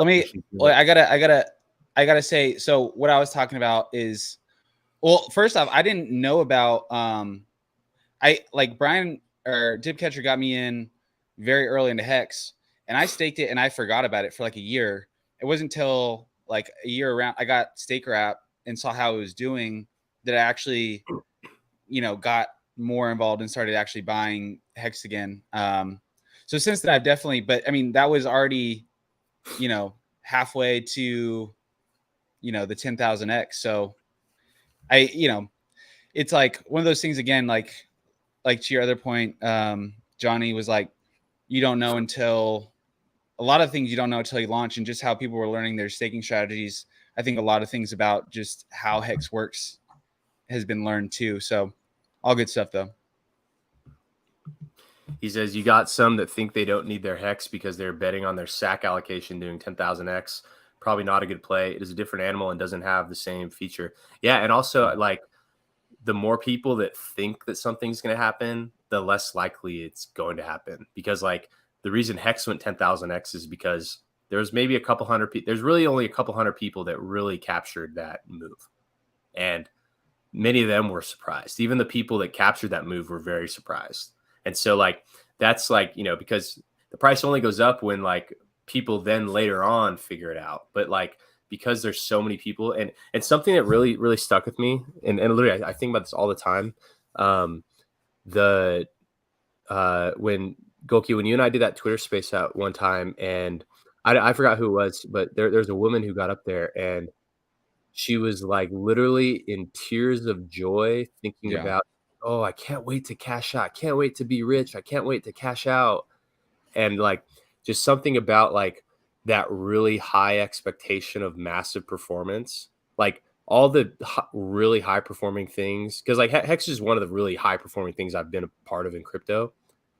They were not expected, like by no, like, so it's kind of this weird duality there where like, if everyone thinks it's going to go up so massively, that means that everyone's already like way all in.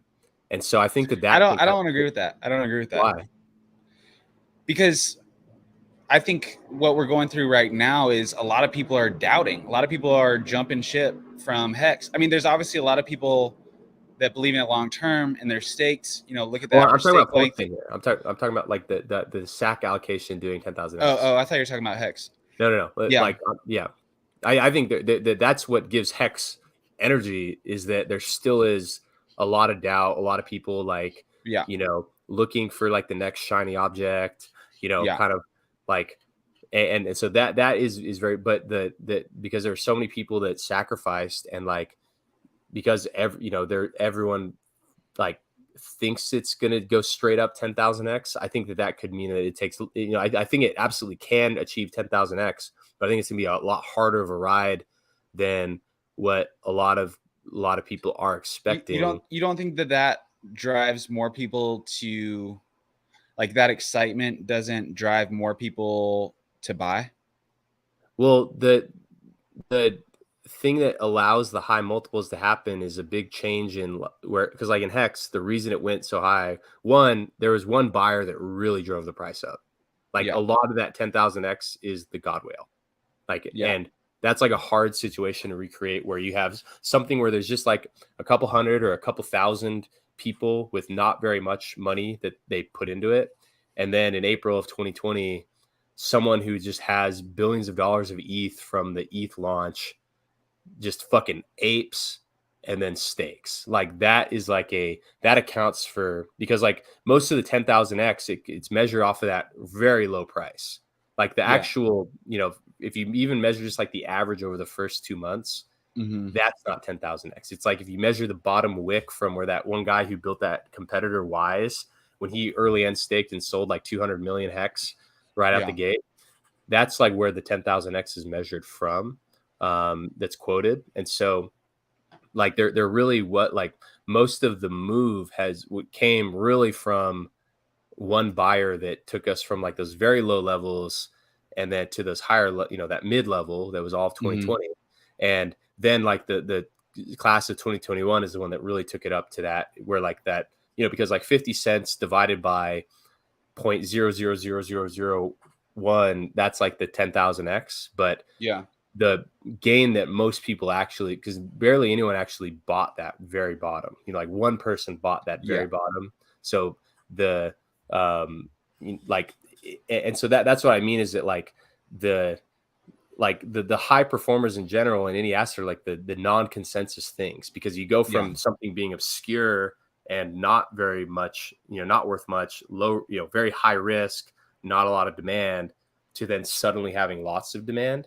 And so starting with a lot of demand and a lot of like kind of like expectation of performance, it requires even greater amounts of future continuing. And you have to realize that the amount that was sacrificed for PulseChain was great, but that's also, you know, the starting point as well. So like we have to fight through, you know, a lot of assets, in my opinion, like to, you know, to really take off, you know, just with, but again, I think that because it's been so long since the sacrifice, I do think that a lot of people have reloaded.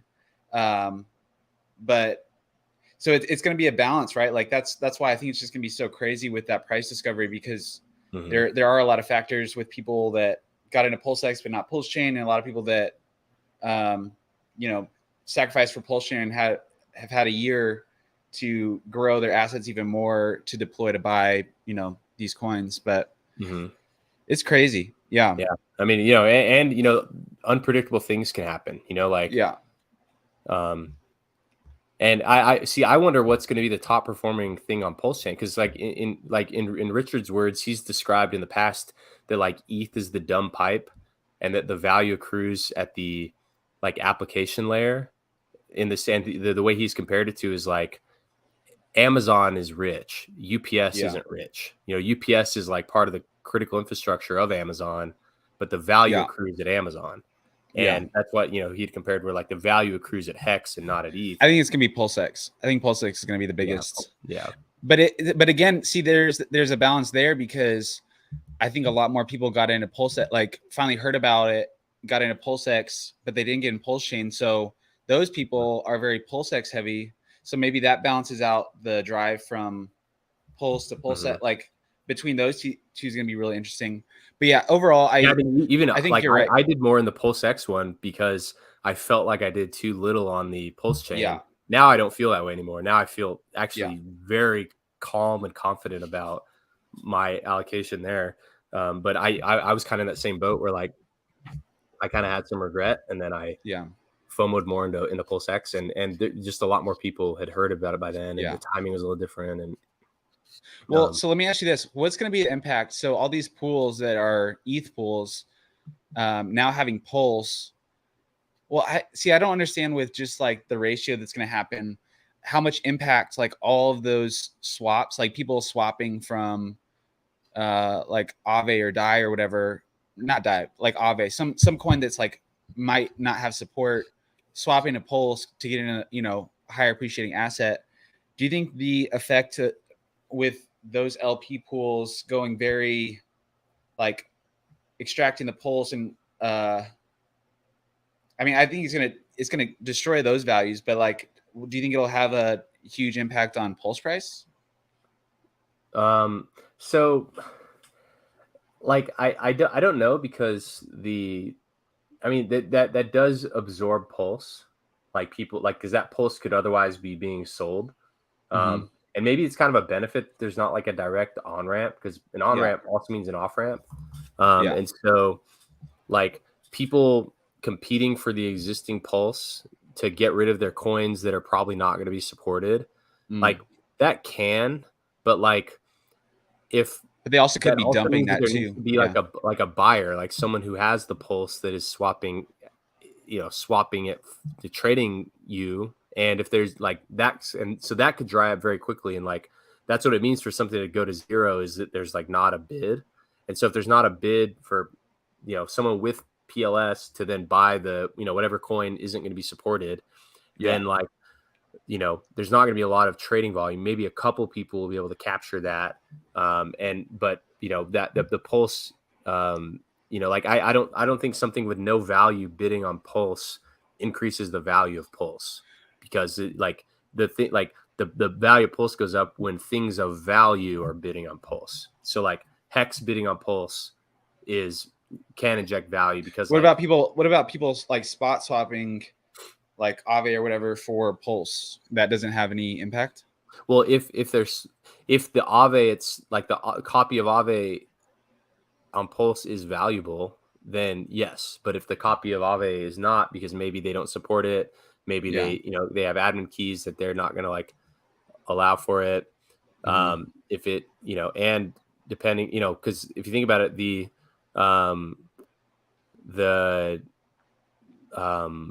if you're an Aave liquidity provider, think about like, okay, their largest pools are probably Aave ETH and Aave USDC.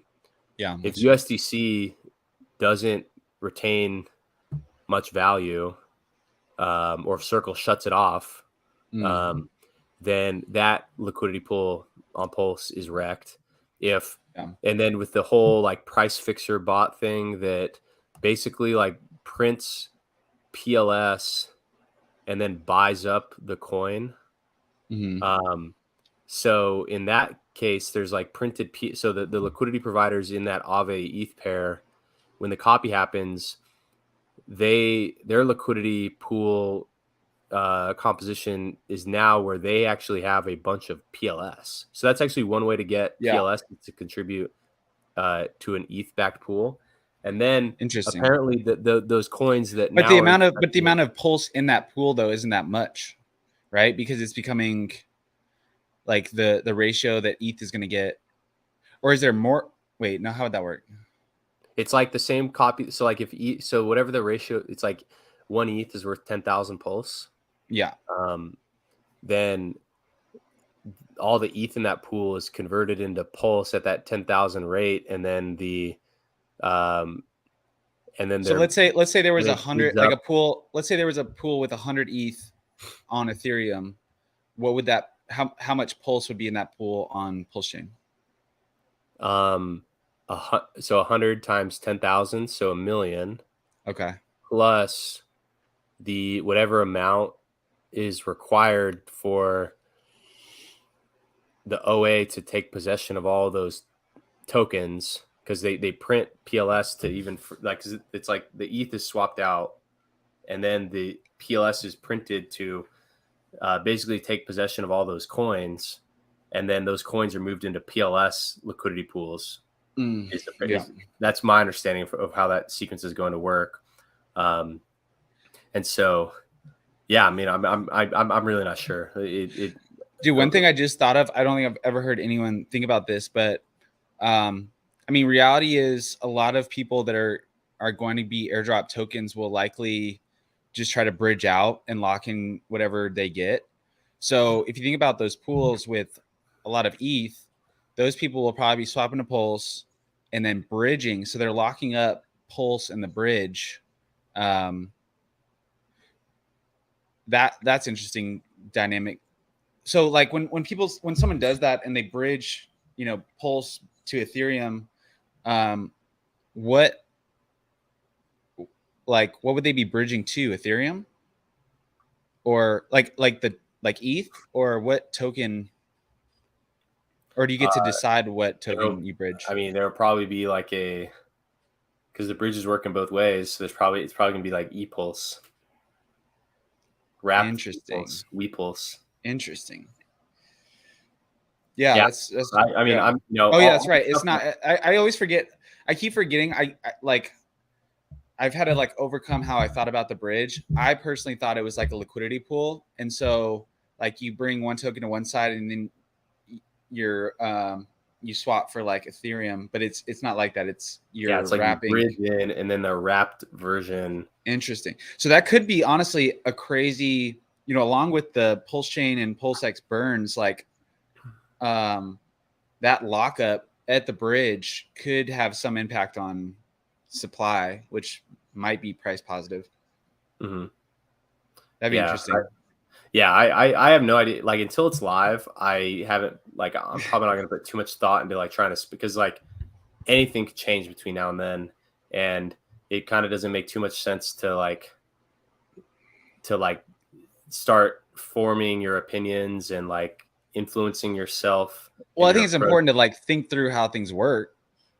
That's basically what I'm talking about. But like, if it's different than what you think it is, then it's like you introduce biases that maybe. I don't think it's introducing biases. It's thinking like that's how you make hypotheses about like what's going to happen, and then when it happens, you're like, okay, well, that didn't happen. Like, exactly how it's like a fine exactly how we thought about, like, we were theorizing about the MAXI premium. I thought it was going to take, because of the mint phase, I thought it was going to be bonded 1-to-1 for a lot longer, and then it just took off. So that's all. Mm-hmm. That's the type of things I like to think about. I'm not like.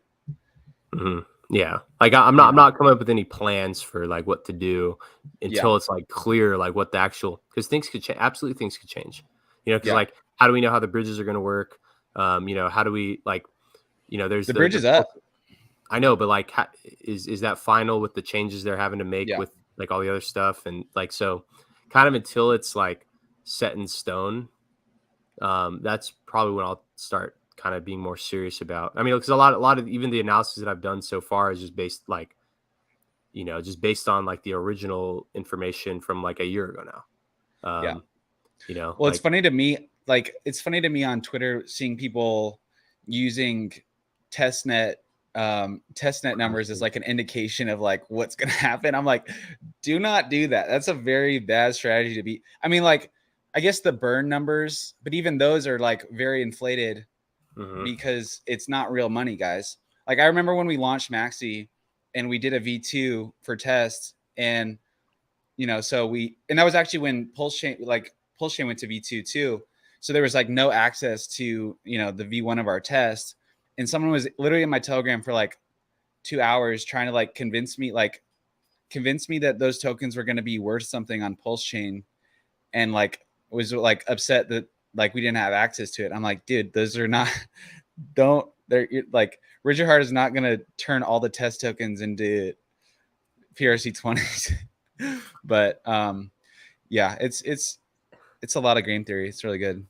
AJ says, great conversation, 100% truth. Now we can choose more than once to hold or to sell. Anyone that's okay with missing out on 10,000x because they're staked is lying. Yeah, I mean, yeah, it's rough. No, it is. But not everyone captured. Like, also I think that like everyone experienced that on paper, but only a handful of people actually captured it. And right. So, like, but those people were able to because of either their stake length or their liquid holdings. Yeah. And then now that like everyone is like aware that like they do want to capture it, then like it's like, okay, 10,000x, okay, maybe 9,990x is good for me. And then someone's like, okay, 9,998x is good for me. And then it kind of like, so we may see less volatility and more like stable growth over time. Well, we may see honestly just less, like, I hadn't really thought about that, but as I was talking about earlier, like the lessons learned, that initial pump might be because, a lot of people didn't know, like myself, and we just full sent it. And now, as we've accumulated more, our strategies change. So yeah, it might be a little harder to just skyrocket, but at the same time, staking supports the price. So, which we're doing. Johnny says, we're going to leave pennies and not return here. I can't imagine 15 years from now us being cents. Yeah, I mean, but also, by that time, like if you're staked, then your balance will have doubled, tripled, because like if like MAXI, for instance, in 15 years, that hex is going to be 6 to 1 probably. And so the price could be pennies, but the value is in dimes, quarter, you know what I mean? So it's like not just like the price per hex could be low, but if you're earning and then the liquidity is there to support those increased earnings, even like with modest price growth, then people that earn they yield and are able to capture it, they may experience like increased ROI. So that's kind of the one thing that can kind of keep the per unit price low. But if people are experiencing the staking, that from their perspective, that the effective price for them could be much higher than what the nominal price is. I'm hoping we at least definitely find a new floor, right? Like I think we've definitely established a strong floor this cycle. May still go lower, but so far, around 4 cents, has been pretty strong. I haven't looked at a hex chart. The only chart I look at is MAXI hex. Yeah, same. Let's look at the chart. I'll pull my screen. We need to get Deck Screener to fix the hex chart because it starts like way late.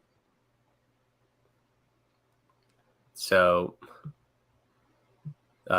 here's what we have. So can you see my screen? Yeah. So last time I had this pulled up on this, I was kind of drawing these like cyclical yearly charts ending at December. So this is, our first ever down year, like throughout the whole year. Yeah. We basically went from like here to here. And then the following year was from,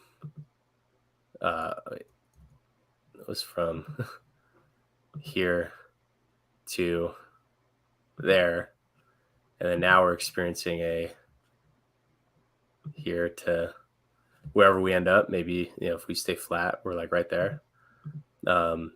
So, that's actually like a, like on as far as like a long-term like cycle, it's actually like pretty, I mean, just like the shapes of these lines, usually things take the stairs up and the elevator down, but in Hex, it's almost like we took the elevator up and we're taking the stairs down. What does that mean? Or like, means what do you interpret that as?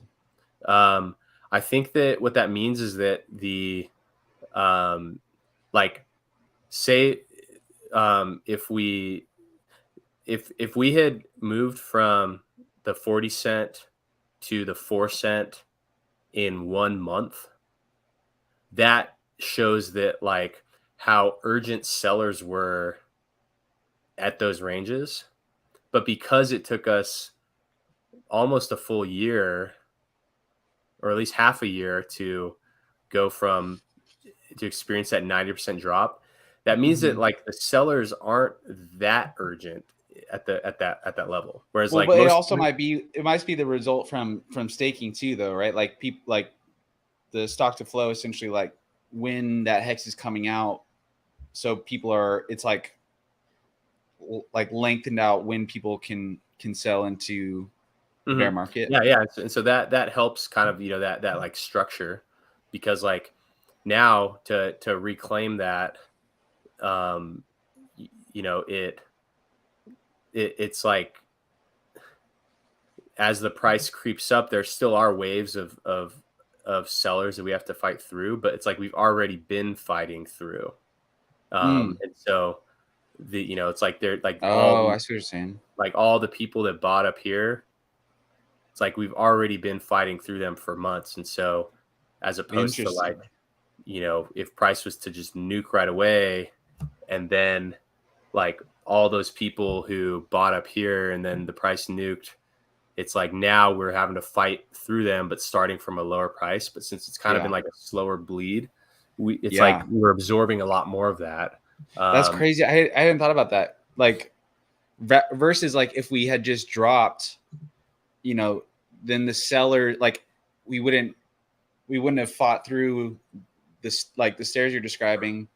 So those people have already sold out. So the way up could be a lot less resistance because those people are out.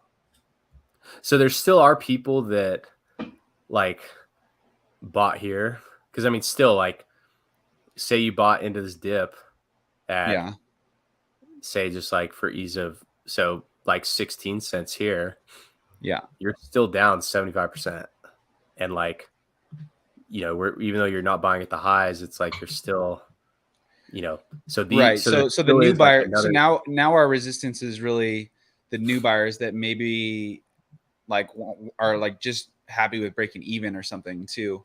But I think that what I'm describing are the people that maybe missed out on that first pump because they were staked or something, or just they missed out on it. They're still probably early stakers that are willing to lock in those gains now, but they aren't able to sell into the pump I mean, they probably still have enough resources to do that, but not as much resistance on the way up. Now it's new buyers that have been kind of buying into the bear market.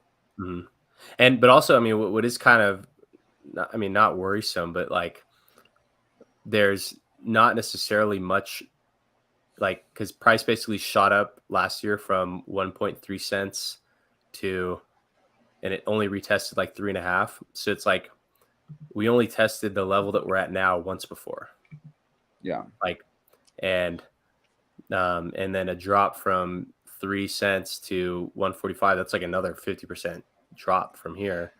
Richard Hart, Dollar Cost Crypto, told me last night. Richard Hart personally told him that Hex bottom's in. So could be.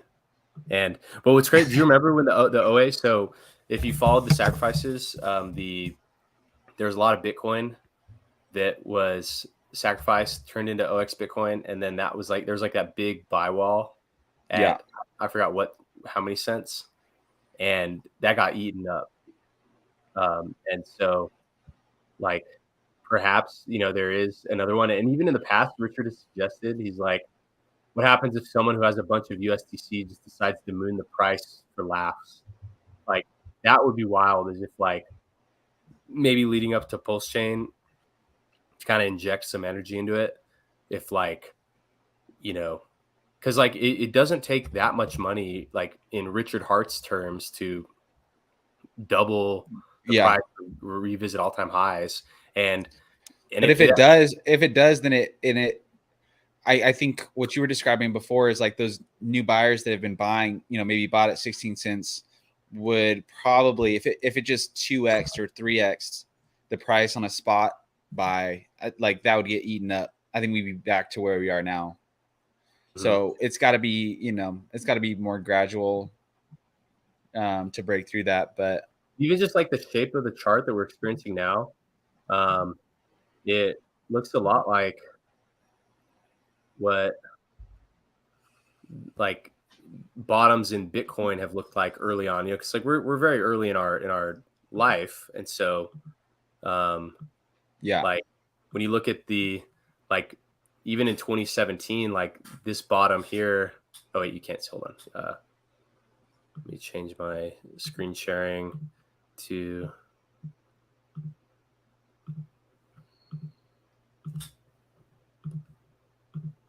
so like even this bottom here, it's like we literally, like from the highs of Bitcoin where we kind of just like inched down, lost momentum, then like a big breakthrough. It's like we kind of had that here where it's like off the highs, inch down, like each pump is less than the one before. This may have been just the MAXI pump right here, but then broke through to these lows, and then so big low down, a retrace, and then like this like double bottom here. We may be literally experiencing that same kind of thing right here after big breakthrough from a prior level like that. That's interesting. And so that's weird. That's weird how similar that looks, because it had that fake pump and then boom. Damn, wait, go back to the hex chart. Bro, that's crazy. That's crazy how similar that is. This weeks? Yeah, and even like this week's prior one, you look at the past cycle on Bitcoin. So it went up and then kind of settled and had this like double bottom right there. Yeah. From the first cycle. It's like it went up and then it had, well, I mean, even if you look at the Bitcoin, it's kind of a triple if you include this one. Where you kind of have this like 1 wave, 2 wave, then 3 wave, then it's on its way and doesn't stop until the next high. Here we had, that's called the triple bottom top. yeah. I mean, it's like dude, it's so funny when TA people just half the time I just don't believe that. I feel like they just name shit every day. They're like, oh yeah, that's the Three Sisters peaks. Oh, the shooting star wave. But I mean, it's like the reason why those things appear is because that's like a natural, like, because the markets are just like the sum of what the buyers and sellers are doing and what the buyers and sellers had experienced in the past. And like, so what that means is that like there was like the reason why price went down is because there's like a lot of sellers, like big wave of selling, another wave of selling, another wave of selling. But then these waves of sellers, just like as all the sellers run out, they kind of just run out of sellers. And then like as the price inches up, then people who maybe bought here are like, okay, I need to sell. And then that causes that like smaller wave, but maybe there's not so many of them. Then it goes up again. And then maybe these people here who bought this high are like, shit, I need to sell. And then it kind of, retraces. And then by then it's like these people are maybe the ones that caused the first wave down. And so like, as soon as like these like top buyers, like, cause usually if there's like 3 like sections of top buyers, so like this group, and this group, it's like that group of top buyers maybe made this like first like last wave down, and then like it kind of unwinds backwards. So like each like wave down is really just like people who'd bought too high in the past and then regretted it, and they're trying to get out. And so like, yeah, I mean, so I mean, it's like the markets kind of rhyme with each other, and so it's weird though. The thing I don't understand though is like comparing like the market psychology of Bitcoin, for example, just because it's like, it's strange to me that you can look at something like Bitcoin with all the VC money. I mean, countries using it as currency, and just the sheer scale versus like Hex, which is definitely a lot smaller, like only, I don't know, like half a million wallets maybe. Just how like that psychology translates is kind of interesting. Well, the VC class really came into Bitcoin in like 2016 as like the early movers, and then like, so it is a more modern thing. But also, I mean, the VC class, they really like, there's, other than just size of their bag, there's not that much of a difference. Like they still, but they're using, but their knowledge, I mean, VC types, but more like professional traders, you know, like Grayscale, or, you know, all those people that are playing the game at scale with a lot more money. You know, think about their insights versus like, we might have a few people that have that same knowledge base, but for the most part, like most people are just, you know, average or like crypto buyers. I mean, so they may have insights, and they have like better just like like execution, but they're still at the whim of the market, and the market still is driven by people that bought here. Yeah. Like, I mean, because Bitcoin even was around for 2 years before this. So like they're like the people that bought many cycles ago are the ones that are really driving price. And then like just, you know, like to the downside. And then that's countered by when the new people, like the retail, like hot money kind of dries up, like combination of old money selling and then new money slowing down. That's what causes like, you know, the big kind of retraces. And the VCs are kind of a class of like, they're newer money. And so, you know, it's like they were the ones pushing the price up to these levels. Right. Because it's like they're new to the game. And but it you know, it does kind of change. And I have seen, like, when you look at the I think it's on like Look Into Hex.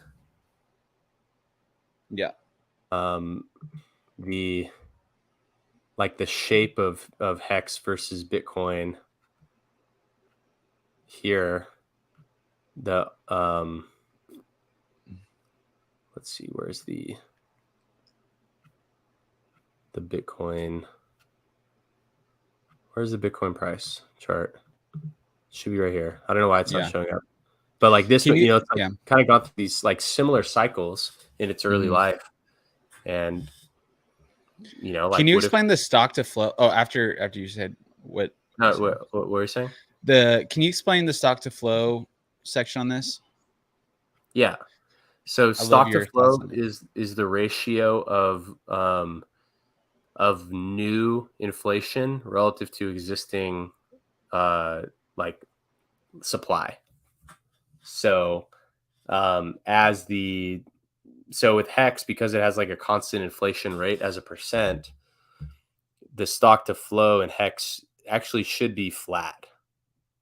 And like there's this level here of like what that target should be. And I think because here it says to the 27193, what is 1/27? Like 3.58%. So like this number here is like the 27, and that's why it like tracks the like, because the inflation in Hex is constant as a percent. And so Hex has like a flat stock to flow, because like the new inflation is always a function of the existing total supply.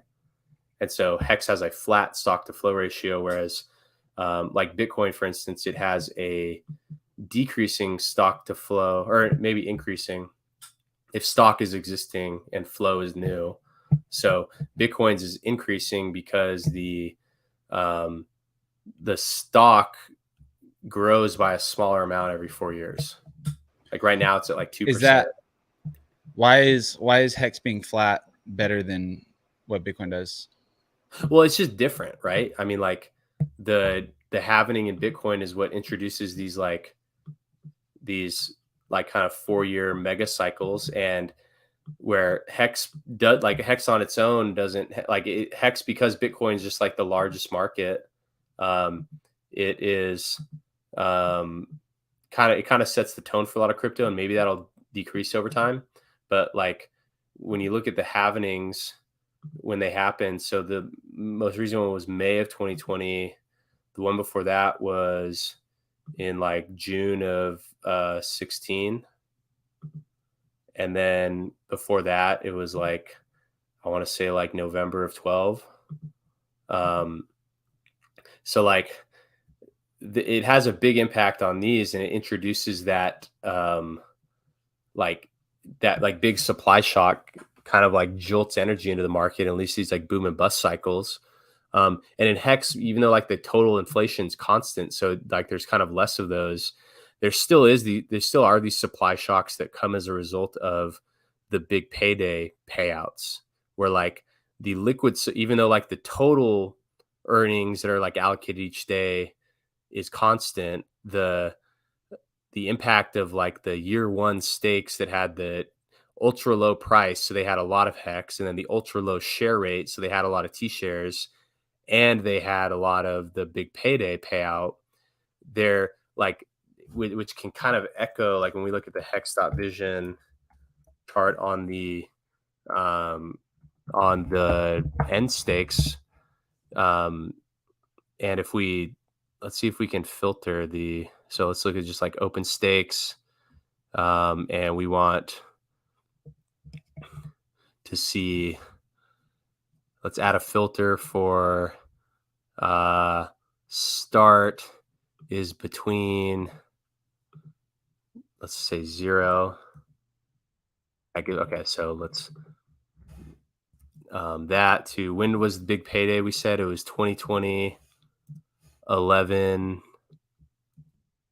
18 or 19. Let's do a 20 just so it includes that day, because it doesn't really matter too much. So is like our analog to Bitcoin essentially share rate?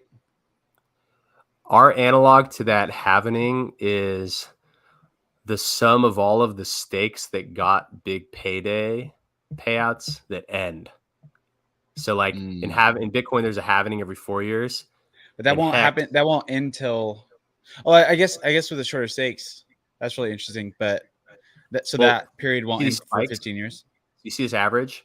So like in Bitcoin, there's a big supply shock that happens every 4 years due to the halvening, up until there's 32 halvening cycles. In Hex, we had a tenthening where the inflation rate cut from, let's see if so Tanto Nomini tenthening. Here is where I describe it.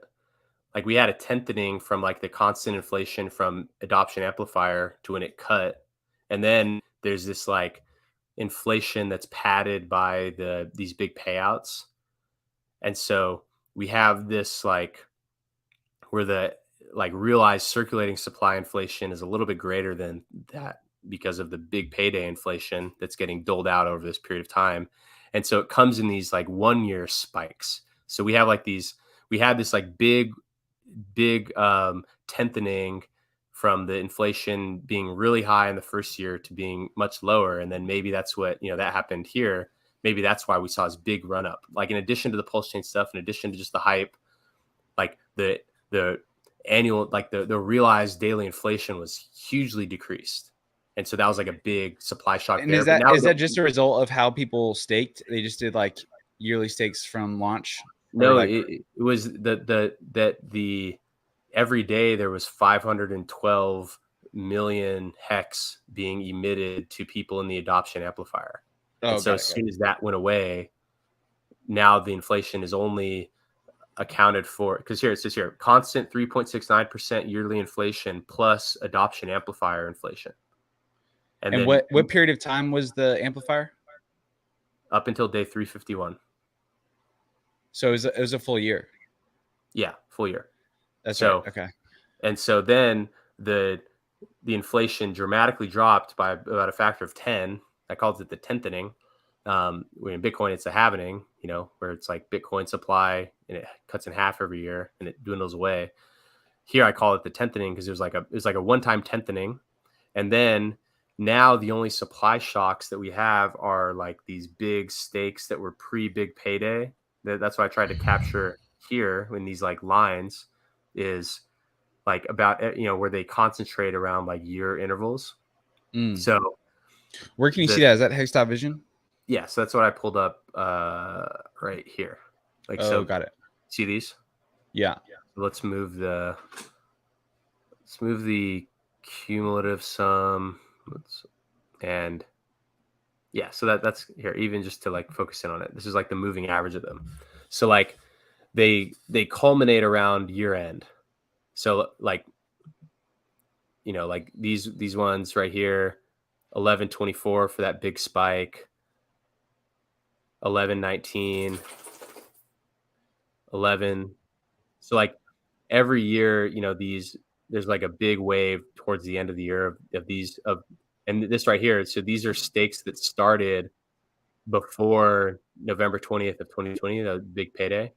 So, so these people can you screenshot that for me? Yeah. These people got big payday. And so that is inflation that has not been like hit the circulating market yet. And it's just it's like definitely the driver compared to all the other stakes that are coming out post big payday. Yeah. And yeah, so because they got big payday and they got way more T-shares per hex. So like, and they've been earning for a long time. So yeah, it's like a big supply shock happening there. So it's like in Bitcoin, they have like the halvening, and that's like every 4 years, there's a supply shock. In Hex, there's a supply shock that happens every year, you know, like with these, like that supply shock. Some years are greater than others. Then we have another big supply shock at the 10-year mark. Huge. And then Lucky's gonna front run that big one. Yeah. Oh yeah. So when is Lucky set to end? I'm not sure. So 255 days. Actually... so 25555 days from now, and there's how many days left in there in the mint? So like 12 days. So 7 days from now is Monday, September 24th, 2029. So Monday, that's the moving average. So September of 2029 is actually right here. So it's actually like right in the leading up to this big wave. So oh my gosh. Ends right there. In front of this kind of big wave here, where this is like the big one. Let's see if we can consolidate these into, let's see these buckets. So that's per 30 days. Let's do like a per quarter maybe. Just to kind of, actually no, that'll it's the 30 days is a fine interval. So yeah, I mean, lucky ends right there. You know, kind of right leading into that. And the cool thing too is like with base and trio, it's kind of on the opposite scheduling of that like end of year event. So you know, it's kind of a good offset to that, which is good. So trio ends, let's see when so 1 1 2 3, so it's like 100 days from now. 1 1 2 3, so that's 113 plus, or 111 plus 12 for the 12 days left in the minting phase. Trio ends October 11th, 2025. So that money, is, dude. We're just always going to be timing. Yeah. And then that'll creep sooner in the year after that. Or no. That'll actually creep a little after that, the following one. So 2025, October 11th. So right here. So right before this big boost. And I mean, is that year like 6 on the tail end. 2025. That'd be second stake. What? That would be the second phase of trio. The first trio ends in 2025 October. So like right here before this wave. Money. And then base stake is 3696 days from now. And let's add the 12. So 37 08 days from now is November 8th, 2032. So let's 2032. I mean, there's a big gap anyway. So base ends in a nice time as well, where it's years after this first wave. Yeah, that's funny. I'd never even looked at these. Where's MAXI end?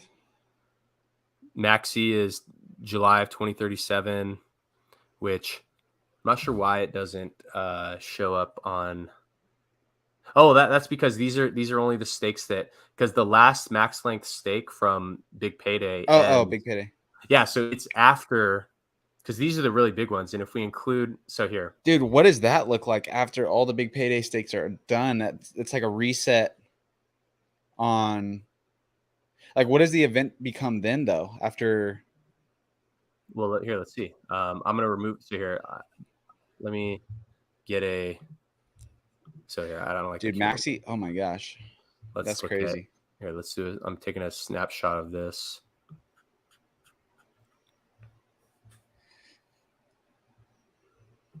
And then let's get rid of this filter. And so now we fill into that 2037. So MAXI ends, I think, July of 2037. So like right here. That's oh my God, right that may be us right there. Yeah, that may be us. That little spike. That's sick. That's funny. Yeah, so that one ends.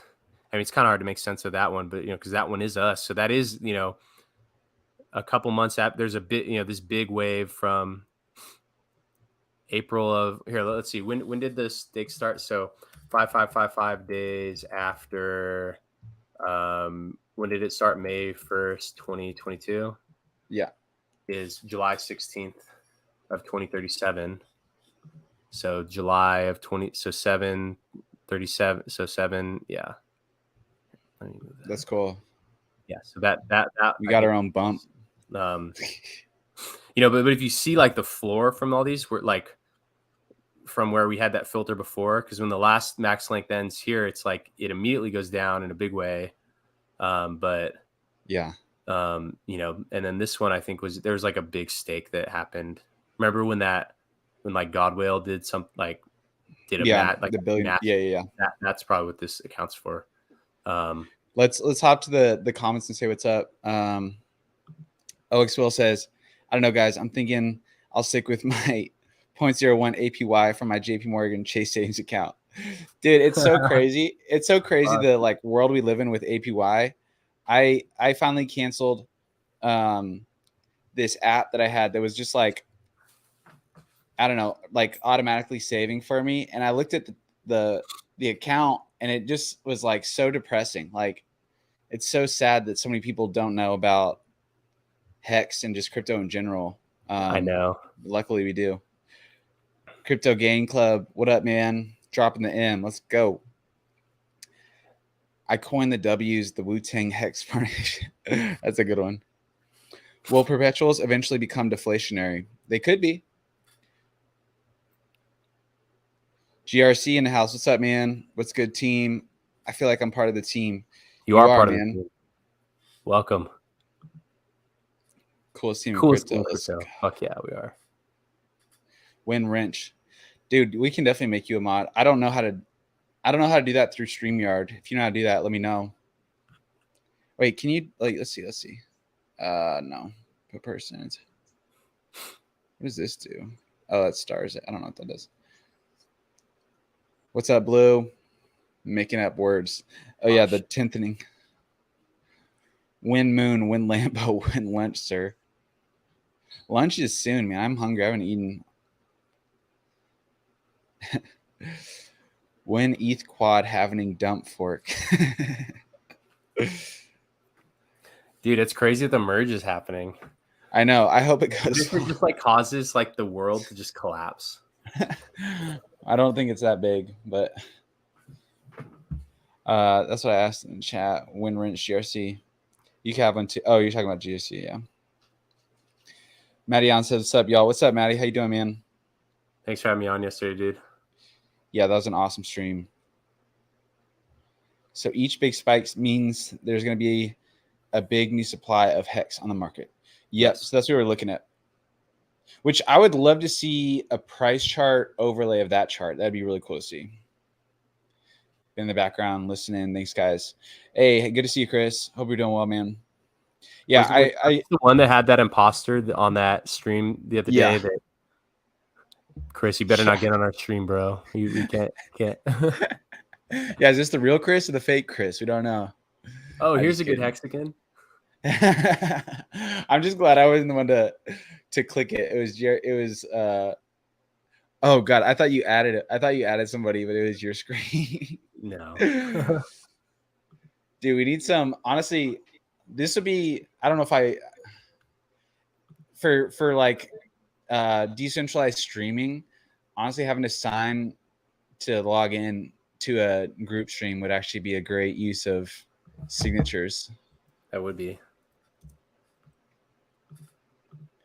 Dude, so I was talking about Scent last night on stream, and it made me just want to build what I was building before. After this launch, we gotta, well, actually, that'll be definitely a project that will just be a side project once PulseChain comes out. But Pulse Express, yeah, I don't think I'll stick with that name, but because I just don't want to.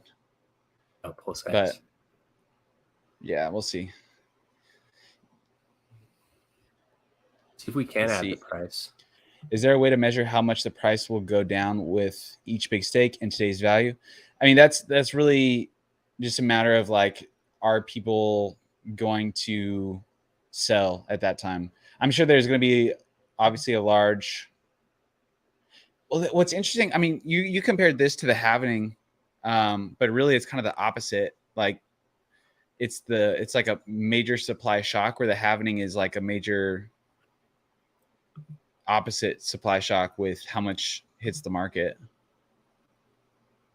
So here, look at this. So wait, I don't understand why is it focused around year end though? I don't understand that. Because the hex started at the year end, and big payday was on at year end, and so people just like doing 1 year, 2 year, 3 year. It just caused it to be like, just from people's like just psychology, cause it. We said so. Big hex dump coming in October and November. Where are we at on this chart? I can't really see. It's zoomed out on mine, but where are we right now? We are here.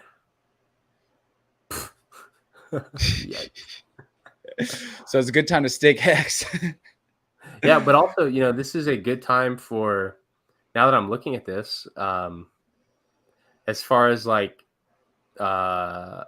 Okay, end doesn't exist. So let's see if we can do one that's like rather than end does not exist. Why don't we look at hex penalty does not exist, and that'll tell us here. And then we can get rid of this hex end. Yeah. Never mind. That one didn't. That didn't do what I expected it to do. But because I mean, these ones are. Well, no, these are expected ends. So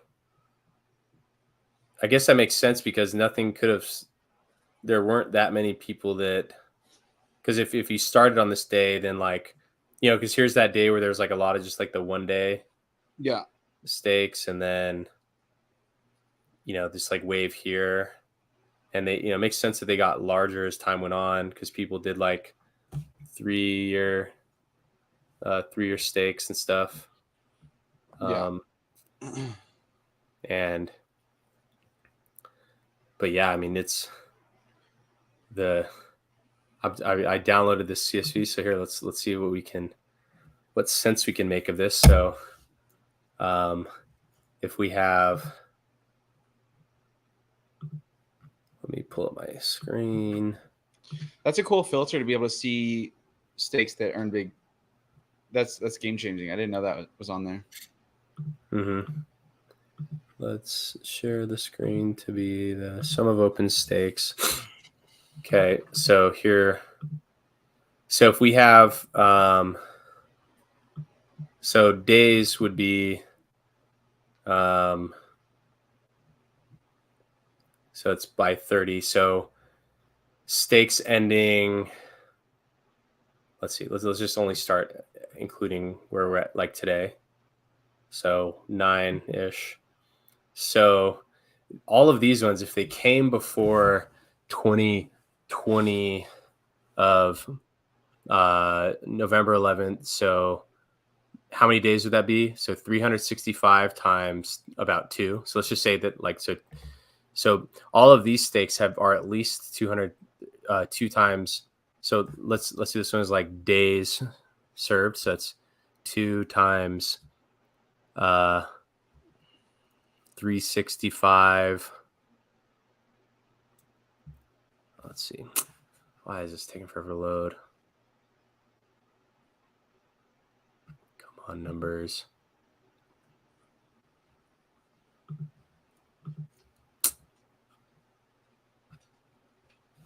Dear God. I'm gonna make a cut up video of your live coding sessions, and it's just gonna be when you go, oh, you go, what?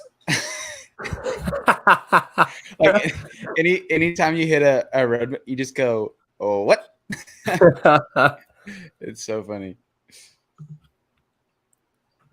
Let's see. All right, let's reopen this. Because we're trying to see how many, because we get we have the number of shares in there, and we want to see how many, how much hex is actually going to become on the market as a result. So where's the StreamYard share screen, the sum of open stakes. Yep. Okay.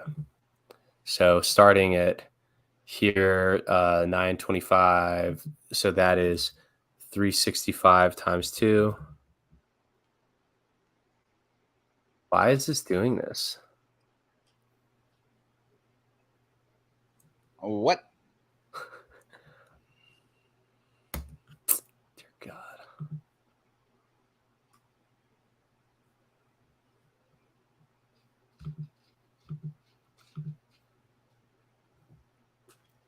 GRC, why did Sam say he's not buying the Perpetuals or team? What does he know that I don't? I haven't seen him say that. Did he tweet that, or is it a? I think he's he always indicated that team was the play there. Yeah. And I think he just like wants higher gains than hex, and so the Perpetuals are your hex times earnings. And I think he's more interested in the hedge and stuff now. Yeah. And the market will just have to allocate the gains and losses however it does. So we will just have to see. He's bullish. Hedron versus team or P's. Why? I don't know. Some people get it wrong, and that's how it works. But it's okay because you need, the wealth transfer has to come from somewhere. Yeah. Tax versus yield. I can't speak on taxes. I don't think. Actually, in my opinion, I think the Perpetuals would actually be much better regards to taxes, but not advice. Definitely seek out tax advice from your local. Let you control when you actually take possession of the earnings. So that's like if that exactly. So that could be yield. Yield's interesting. I mean, I know the Hedron pool, like Hedron staking APY is pretty low. And I don't know, man. I think Icosa has created some use for Hedron that kind of saved it from its inflation problem. But I just think people underestimate how much Hedron people are earning. Like OG Hexkins are earning so much Hedron that is going to be very hard to like. Not like a lot of them have already sold, but a lot of them have already made back what they sold from the 10x bonus. Like it's just a lot of coins hitting the market. And maybe they're staking that. Maybe they're just selling the price. I don't know. Icosa, I have no idea. That one's been interesting to watch. I didn't hear anyone talking about it being a stable coin before launch, but then it launched and everyone's like, it's doing what it's supposed to. So, you know, like, I think the thing to look at, or at least what I look at, is I think an inflationary system is hard to get right. And I think Hex has proven to be an excellent inflation system that rewards the right people the right amount. With new ones, I'm just more skeptical. So you got to, you know, especially when it's very lucrative at the beginning,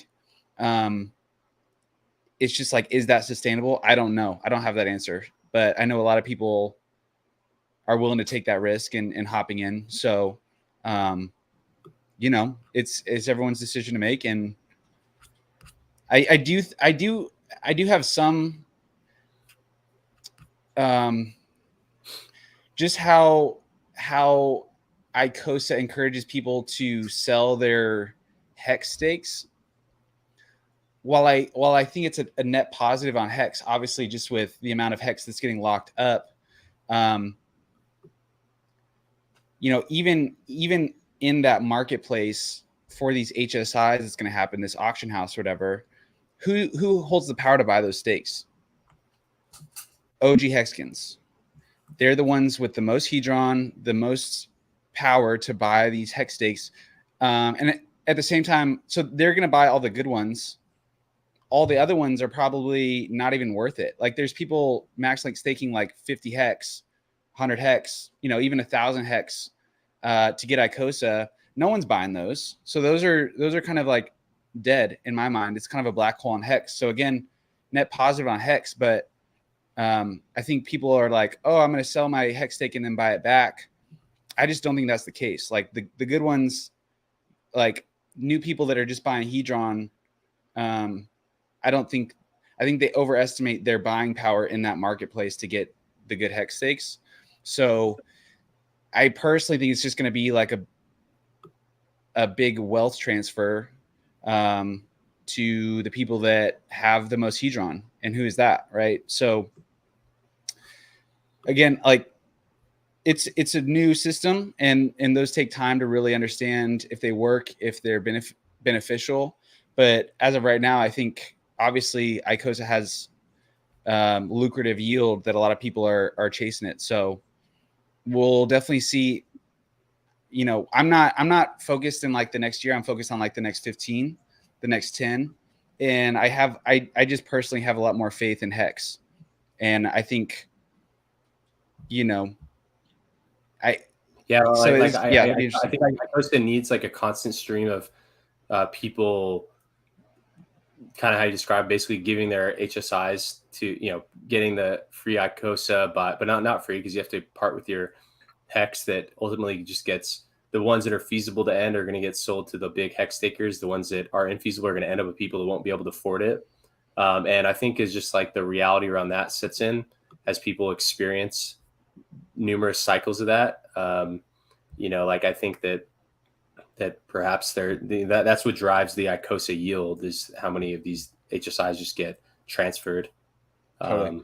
And you have to realize too, like everyone just gave up. I mean, they probably swapped their hedron out. So like, I don't know. I also don't like buy demand for HSIs. Again, it's going to be really interesting. People might be more active in the beginning, just because it's like a new thing and when the auction starts. But like, we're gonna find out at some point. Like, is an NFT HSI like a feasible long-term strategy for markets to like transfer Hex stakes?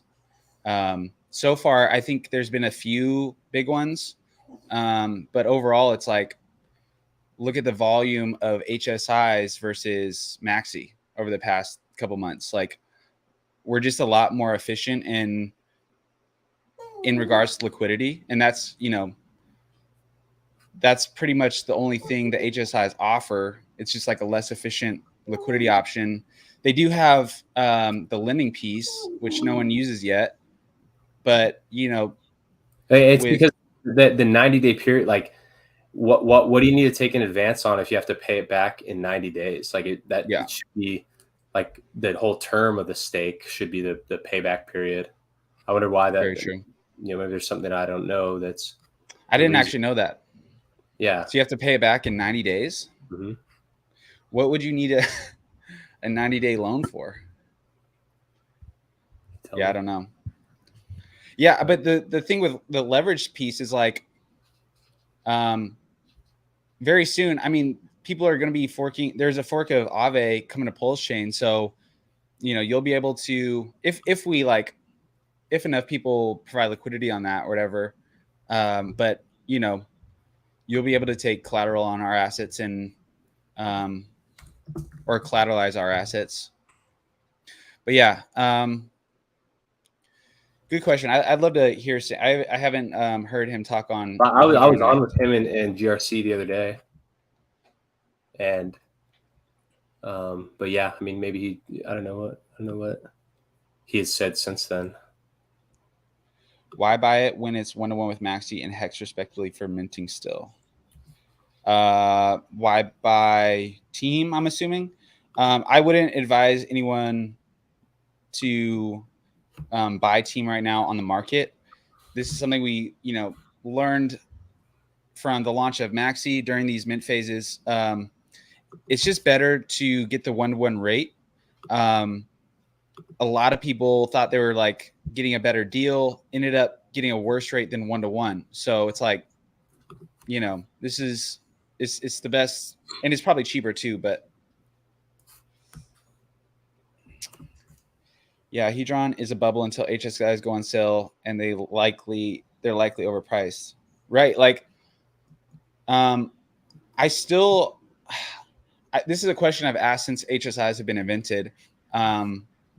How do you value, for example, like an 8-year HSI stake that's minted half its Hedron and it's year 2?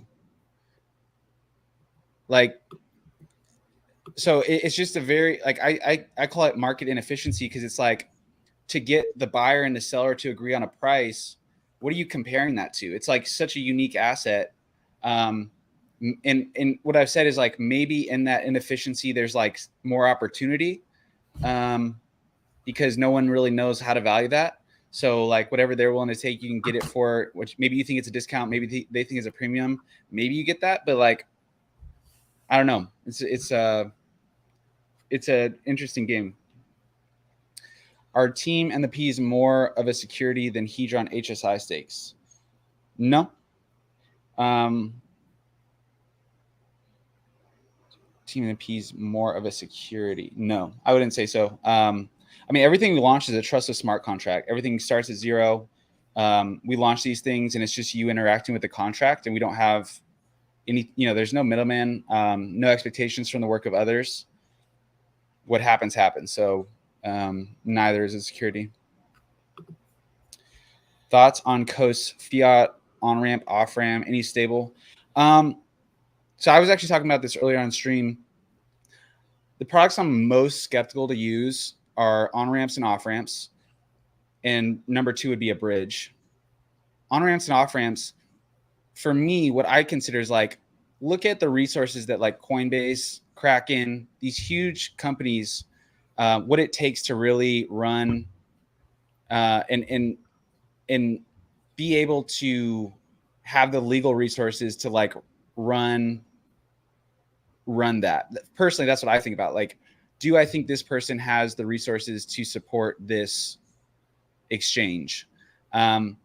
Coast is an anonymous founder, and I don't know anything about them. Like, they've launched like a token. It's okay. I was more skeptical at first. Over time, like as people use it, I'm less skeptical. It's just like basically just an airdropping tool. So that's cool. But I don't know, like, what is this guy's background? Is he a banker? Does he specialize in exchanges? So I'm definitely skeptical about it, as everyone should be. But again, like, I hope people build those. I hope the right people build them, because it's like that brings more value to PulseChain. So it's a good thing, but definitely always skeptical about that. Stablecoin, same thing. I don't know about their stable, but I'm skeptical about stablecoins as well, especially algorithmic. I don't think anyone's really figured it out yet, and they're not easy. So again, would be great if someone built a good one for PulseChain, but do you want to be the person to find out? Like, especially with the stablecoin, it's like there's no upside in being like the first one to use a stable. You might as well wait a little bit to find out if it works well.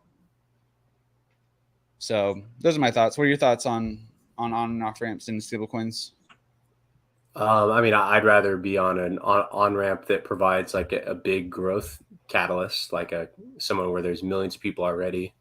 Yeah. Instead of like starting a new one and then, but if that's the only option, then, hopefully whoever builds it can pull it off. And, the stable coins, like the ones that are like algorithmic, it's just like there's huge trade-offs. Yeah. It's like and also it kind of brings up like, why do you need to peg to $1? Like, it's like you're still taking risk in that. Even though it's stable measured in dollars, it's like not stable measured in the other things you're pricing against. So I would rather because USDC, that's on Tron, that's on Solana, that's on all over the place. Maybe it's not on Solana, but they support chains, and I think that would probably be a more ideal one than like a kind of a bootstrapped stablecoin. Yeah. And it's usually the fiat on ramps who can support it because they're holding a lot of dollars on reserve. But the stable coin is only as stable as the like reserves that are backing it. And if there's not much reserves backing it, then there's not much liquidity. Then it could become not stable, or may not be many of them. And if it's like there's only $10 million of stable coins in the system, like kind of what good is that? Yeah. But yeah, I mean, hopefully they can pull it off. Constantine says Stolt is big on liquidity providing. Maybe that's why he's big in Hedgeron versus Team of the Peas. That's funny because the people that I know who are big liquidity providers love the Peas, and so maybe and I mean it's probably most likely that like it's like you can only be so into so many things, and like if you've already kind of put your reputation and investments on the line for something else, then like you're obviously not going to be doing that, which is I think a really bullish thing, because like if everyone is all in, then there's no upside. But that's why I actually really love the timing of all the Hedgeron stuff now. It's like I think a lot of people acted out of boredom, and then they're kind of overexposed and maybe kind of got too hyped about that. And then I'd rather be the one that came right after, when something else had absorbed kind of like the impatient hype, and then because then like it just like boosts the price performance of it will. Oh, that's true. It because those people might not be able to participate in mint phases, that might create some buy pressure after it's over. Yeah. Oh yeah. Like it's better to have the people that are knowledgeable and dedicated into this than like have everyone. Like it's literally this huge blessing that one. That's very true. It's like the whole thing. That's why I'm just so grateful for Alex for building on this. Even though like I said, like the behavior it's incentivizing is like a huge negative externality, like that is massively profitable for our products. You know, True. the timing of the launch, you know, it's like Hedgen came out, that majorly boosted the value of MAXI. So I'm so grateful for that. You know, the ICOSA thing and just like that whole system, how that kind of like absorbed kind of just like the impatient like hype. It like that only boosts our, so literally like all these things that just come out of it, even though like the ICOSA behavior that causes is like a huge negative externality on Hex, it like directly benefits everything that we're doing with our stake pooling solution. So like, I'm just so grateful for, you know, it's like, there's no way he's doing that on purpose, but just like, so happens that like these things, even though, you know, they're like competing systems, like we benefit from them, I think more than they benefit from us. It's like, it's like how you were describing, like you have mixed feelings on it. Like that black hole that like the HSIs have kind of created on the Hex supply with just like infeasible stake amounts because they just wanted to get the ICOs they could, benefits us huge, right? Like, I mean, it's not a lot of Hex, but, or, you know, I guess when you add it all up, but it is a net positive for Hex and by default, you know, net positive for us as well. But yeah, that's a very good point. It kind of shook out the boredom. Yeah, and that's some, you know, I think it's a good thing. Constantine says, is Team more of a security in the Perpetuals since Team is yield token and the Perpetuals are stake tokens? Just thinking out loud. No, I mean it's not, and it's not only because it's like a complete product. Because like what makes the security is raising money where the pooled funds are used to finance work, where that work is what delivers the profits. And so all the work was done before any money changed addresses, and since there's not future work, so it is because it is a complete project. Yeah, like being the key piece is the raising of funds to execute on a roadmap where there's like key managerial work that must be done.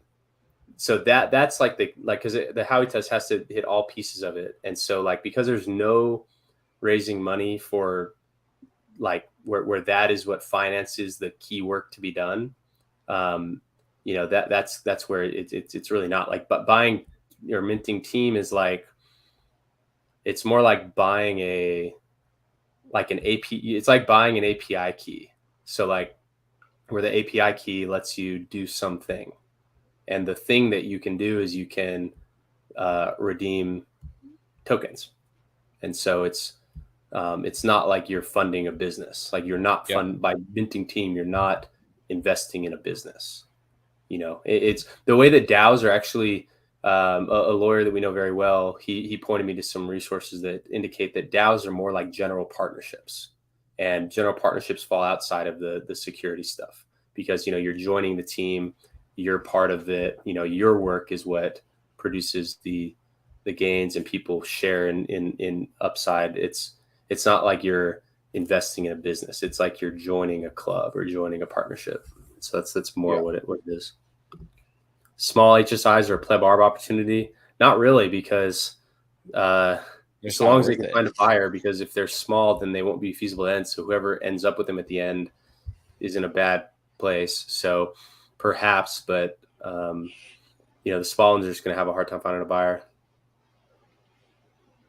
Okay, so Cliffy, after I said in the 90-day full repayment, that's when I recalled how it actually is, and he just clarified it here. There's a loan payment due every 90 days. So yeah, so that's penalty thereafter. So if you don't pay it within, okay, not the whole loan is due to be settled. Okay, that's interesting. What is the best phone app to figure out how much MAXI I can buy with USD? Calculator. Just take the price. Yeah, divide 1 by the price. Or you can divide the amount you want to invest by the price. Right? Yeah. Mm-hmm. Pull up the what were you going to talk on? Well, so I don't know, because I remember there's something weird about Hex.Vision showing the T shares. It was off by like a factor of 10,000, something with it, because they're like trillion shares, and then there's like 8 units in a hex. So I think what this means here is that this, because this only shows what I calculated here, because this is the T shares. This doesn't capture the principal.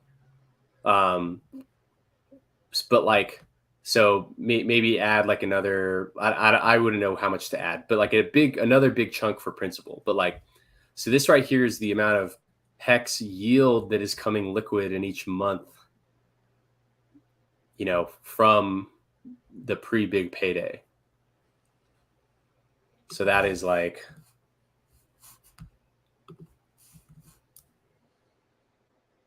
at the current price, it's like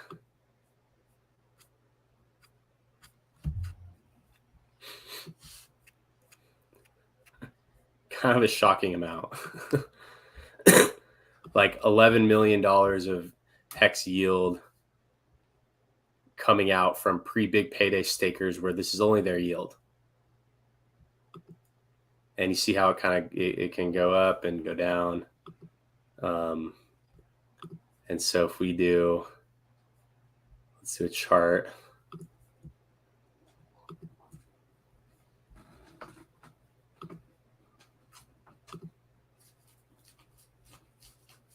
And obviously that matches what we could just multiply it by a scalar. But there's a lot of hex that is entering the market that is just yield. I think that is a pretty significant amount. Jesus. And so, and it's kind of centered around the year ends, right? And so, is that every month? Mm-hmm. Or is it? There's 300 million. Holy shit, that's a lot of hex. And so these people also got, so if these are the T shares, so equals, so these are the, okay, so here, if we go, how much headroom they get? So 730 days times the T shares, but then divided by 10,000, because it's just the way that the Hex.Vision exports it. So that's T shares times days, but then times 1,000. So let's just get rid of 3 of these zeros. And then these are numbers.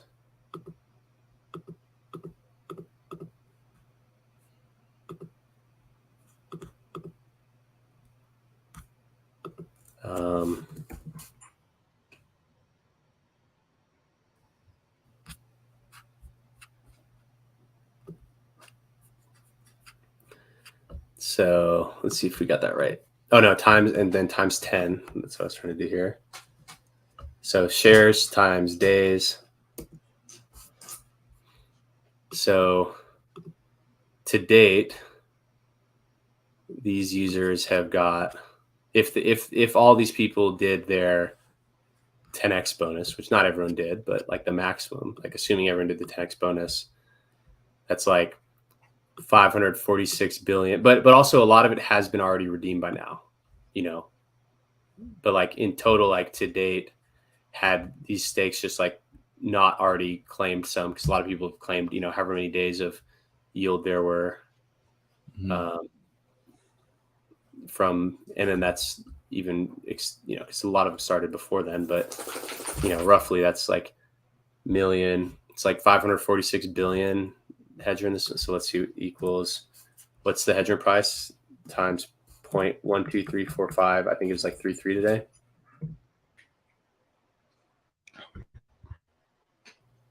So like, it's not as much as the hex, obviously, but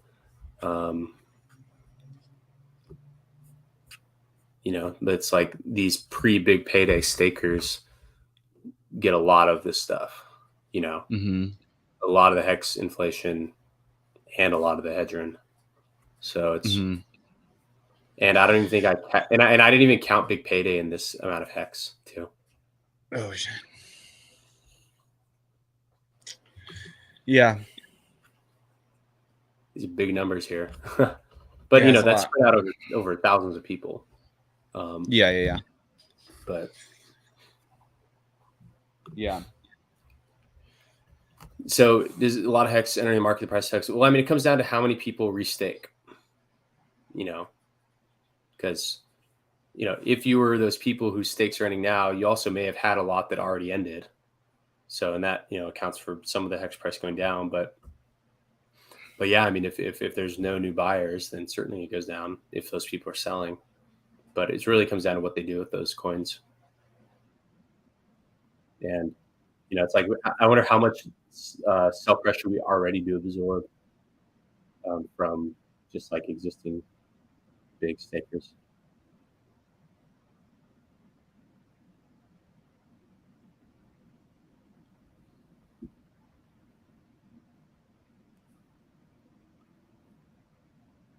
So I am going to have to hop off here. I'm about to update you. I was supposed to be working on the app today, but we just had this awesome live stream instead. Dropped a lot that was great. But I think tonight I might just hop back on live stream and just rage some code. But I'm about to go eat with my wife. My wife. You can get married, dude. You should be married. Reply in the chat with a thumbs up if you think Gokey should just get married already. Reply thumbs up. Stake it. Dude, how cool would it be if like marriage was like a contract like Hex where there's like an early end stake penalty? And well, I've always thought that if you like when you get married, you start a max link stake and a contract that like whoever fucked it up gets cut out and the other person gets the whole. See, I think that it should be where because it's hard to, because that'd be like a subjective thing. That's true. The course, yeah. But if a divorce resulted in your funds bleeding out to all the people that didn't get divorced, like a diamond hands, dude, literally diamond hands for marriage. Constantine says thumbs up. Eli says thumb down. Probably doesn't have a hot girlfriend. If you think if you're against marriage, it probably means you just don't have hot women. Or not saying you specifically, Eli. I'm absolutely joking. But just like I fully support marriage, and I think it's you change your. I think you were more skeptical. Like kind of the institution of marriage. Yeah. I'm all for like commitment and like building a life with somebody. Why does a court have to validate that though? It doesn't necessarily need to be. But just like, do you call your girlfriend your wife? Well, no, just based on how society is, you have to make it legal to do that. No, but like you could just call her your wife. Do you? Yeah. No, because she'd be like, we're not married. So she's like, no, when time's right, man. Not next bull run. That's what I'm saying. So maybe 2. I was at your house when I bought the engagement ring. Yeah. I was at your house. Yep. That was crazy. Proof of marriage. It doesn't get any easier to find a hot lady when you get older, bros. Dude, when those stakes start ending, it's real easy. Yeah, but if everyone's stakes are ending and everyone's competing for the yield and the hot chicks. See, that's what I like. I forgot where it kind of not like it dawned on me like as if I was like, you know, thinking that this would be my strategy, but it's like the hot 25-year-old chicks want to be with the hot 25-year-old dudes. Like old like I think old guys waiting for just to get rich to find like a young hot chick. It's like you're not getting the hottest chicks. You know? I don't know, man. Because there's always a guy younger, hotter, and richer than you. But And if the like hot girls you're dealing with when you're old are the worst. Like I know those girls, and the girls that are chasing old dudes with money are the worst, dude. Like it's just, if the second you like went broke, they'd be gone, your house be gone. It would be like that. So while I think that'd be fun, I think it's just like you never really, I'd much rather find a girl on my way up that believed in me on the way up, which I have right now, which is huge. I feel like we're so lucky. Like literally, we were dead broke when our girlfriends like that's how it's like a real thing, is when like literally we were dead broke, and and we were mid startup. And I remember when we first kind of started dating, I told her, I was like, I can't give you like my full attention right now, like because I'm really focused on my startup. And she gave me that space for, I think it was another 4 months, 6 months. And we eventually stopped on the startup, and she was able to, it was like the fact that she was able to like wait for me was really huge. And then but I mean, we're not spend time with them. It's like we spent a lot of time with them. No, totally. We couldn't give them like 100%. It could have been, Totally. Like, and we're very unique individuals to be in a relationship with. We both are. I mean, our sleep schedules are fucked up. I really never sleep, and it's a bad thing. I definitely need to work on it. But I'm up late streaming. I think there's like, honestly, Vegas, like Jasmine getting around the Hexicans, it made it more real for her. So I've gotten much more freedom to like stay up late right now. But overall, I mean, I couldn't be more thankful for her understanding of everything. And especially with the MAXI launch and this launch, they're just like very intense times. Like it's going to get very intense in the next 2 weeks as we approach the end of mint phase, and like that, like little sleep, little attention. So it's hard, but I don't think that kind of girl is very hard to find. That's like actually cares about what you're doing and will like support you, which I think is the key. Constantine says, I tend to agree with Gokey too about the 25-year-old girl thing. Yeah. They're the worst, man. I mean, like Vegas, go to Vegas and go to the clubs, and just those girls that are like table girls. Oh my gosh, dude. Those girls will leave you so quick the second you lose any money, like, or you just stop flexing, or you don't pay for their stuff. It's just not, again, it's fun. I like Richard Hart's still in that. I kind of lived through that in college. Like, I like being in San Diego and going downtown and just like being around that and like experiencing that life. So I've kind of already lived through that. I think Richard Hart's living through that right now. I mean, he's even said like the only thing he cares about is girls. So it's like good if but then there's people that like get stuck in that world and then they can't break out, and they're like, they're 50 and alone and they're still popping bottles. But it's good for everyone to go through it at least once, for sure. But also I feel like old people kind of reconnecting, because like his life kind of sets in, and then like I feel like there is really meaningful like companionship and like relationships for people like they're kind of at the same stage of their like, and so like I think that there's love for everyone at all ages. And it's like even my grandma, it's like after my grandpa died, it's like she got in a relationship with another guy who was even older than her, and like they had an awesome experience together. And it's just like there's something I think at all ages for people.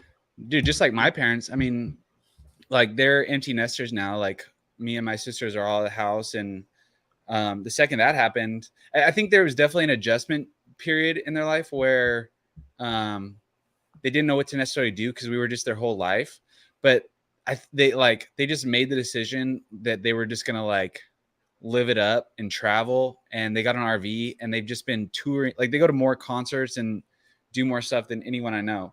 So I hope to have that, like, you know, in the future for sure. Sanity looks absolutely. I think even more than sanity, I think it's just like being chill, man. Like, a chill girl is like the secret. The go with the flow. All right, well, you got to drop. Note, let's check the numbers and then send it. Let's see what they are. Dude, it is so hot. How is it up in It's where not, you're at? I mean, it's actually pretty cold. It's freaking hot down here. That 127 million across the pools. 37.7 million team. Go mint some team, guys. Bro, you've been grabbing the mic a lot recently. You've been like, hey. Yeah, I feel like it's because when it's like far away, kind of depending on how I'm looking, it kind of catches, and I feel like up close. On Kill Tony, that he's always like, hold the mic up. Where you guys going to dinner, or what are you getting? I don't know yet. You gotta figure that out. Probably some good food. That's probably what I'm looking for, is just good food. Good food, good dudes. Names to join the club. Name, you have a baby on the way, right? Yeah, he does. I don't know if we've had it yet, but dang, 3.5 hours on the stream. Let's go. Dude, just order in, get your wife on the stream. Let's go. Eating steak. Mrs. Dipcatcher. Miss DC. We should have a stream where our gal pals just stream. Absolutely. That'd be awesome. Yeah. It was funny because her experience of like Hex in Vegas was like how mine was the first time, because I didn't know anybody. And so I wasn't really on Twitter, and so everyone is kind of having the carrying forward their conversations they've been having on Twitter. And I was just like, what the hell is everyone talking about? But that was kind of my start of like learning more about Hex, and yeah, the rest is history. Well, on that note, it's time. Thank you all for joining us. Teams.maximus.cash to mint your team 1-1 with MAXI. Perpetuals.maximus.cash to mint your Perpetuals 1-1 with Hex. MaximusDAO.com to learn more. Follow us on Twitter. Me at Tontonomini. Search Dipcatcher. Gokey. GOLDK3Y_. Or follow me on OnlyFans.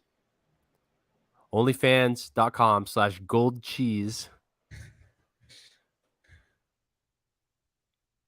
Hit that like button, hit the subscribe button, hit the share button, and enjoy yourself on this beautiful Wednesday afternoon. We'll talk to you guys later. Later.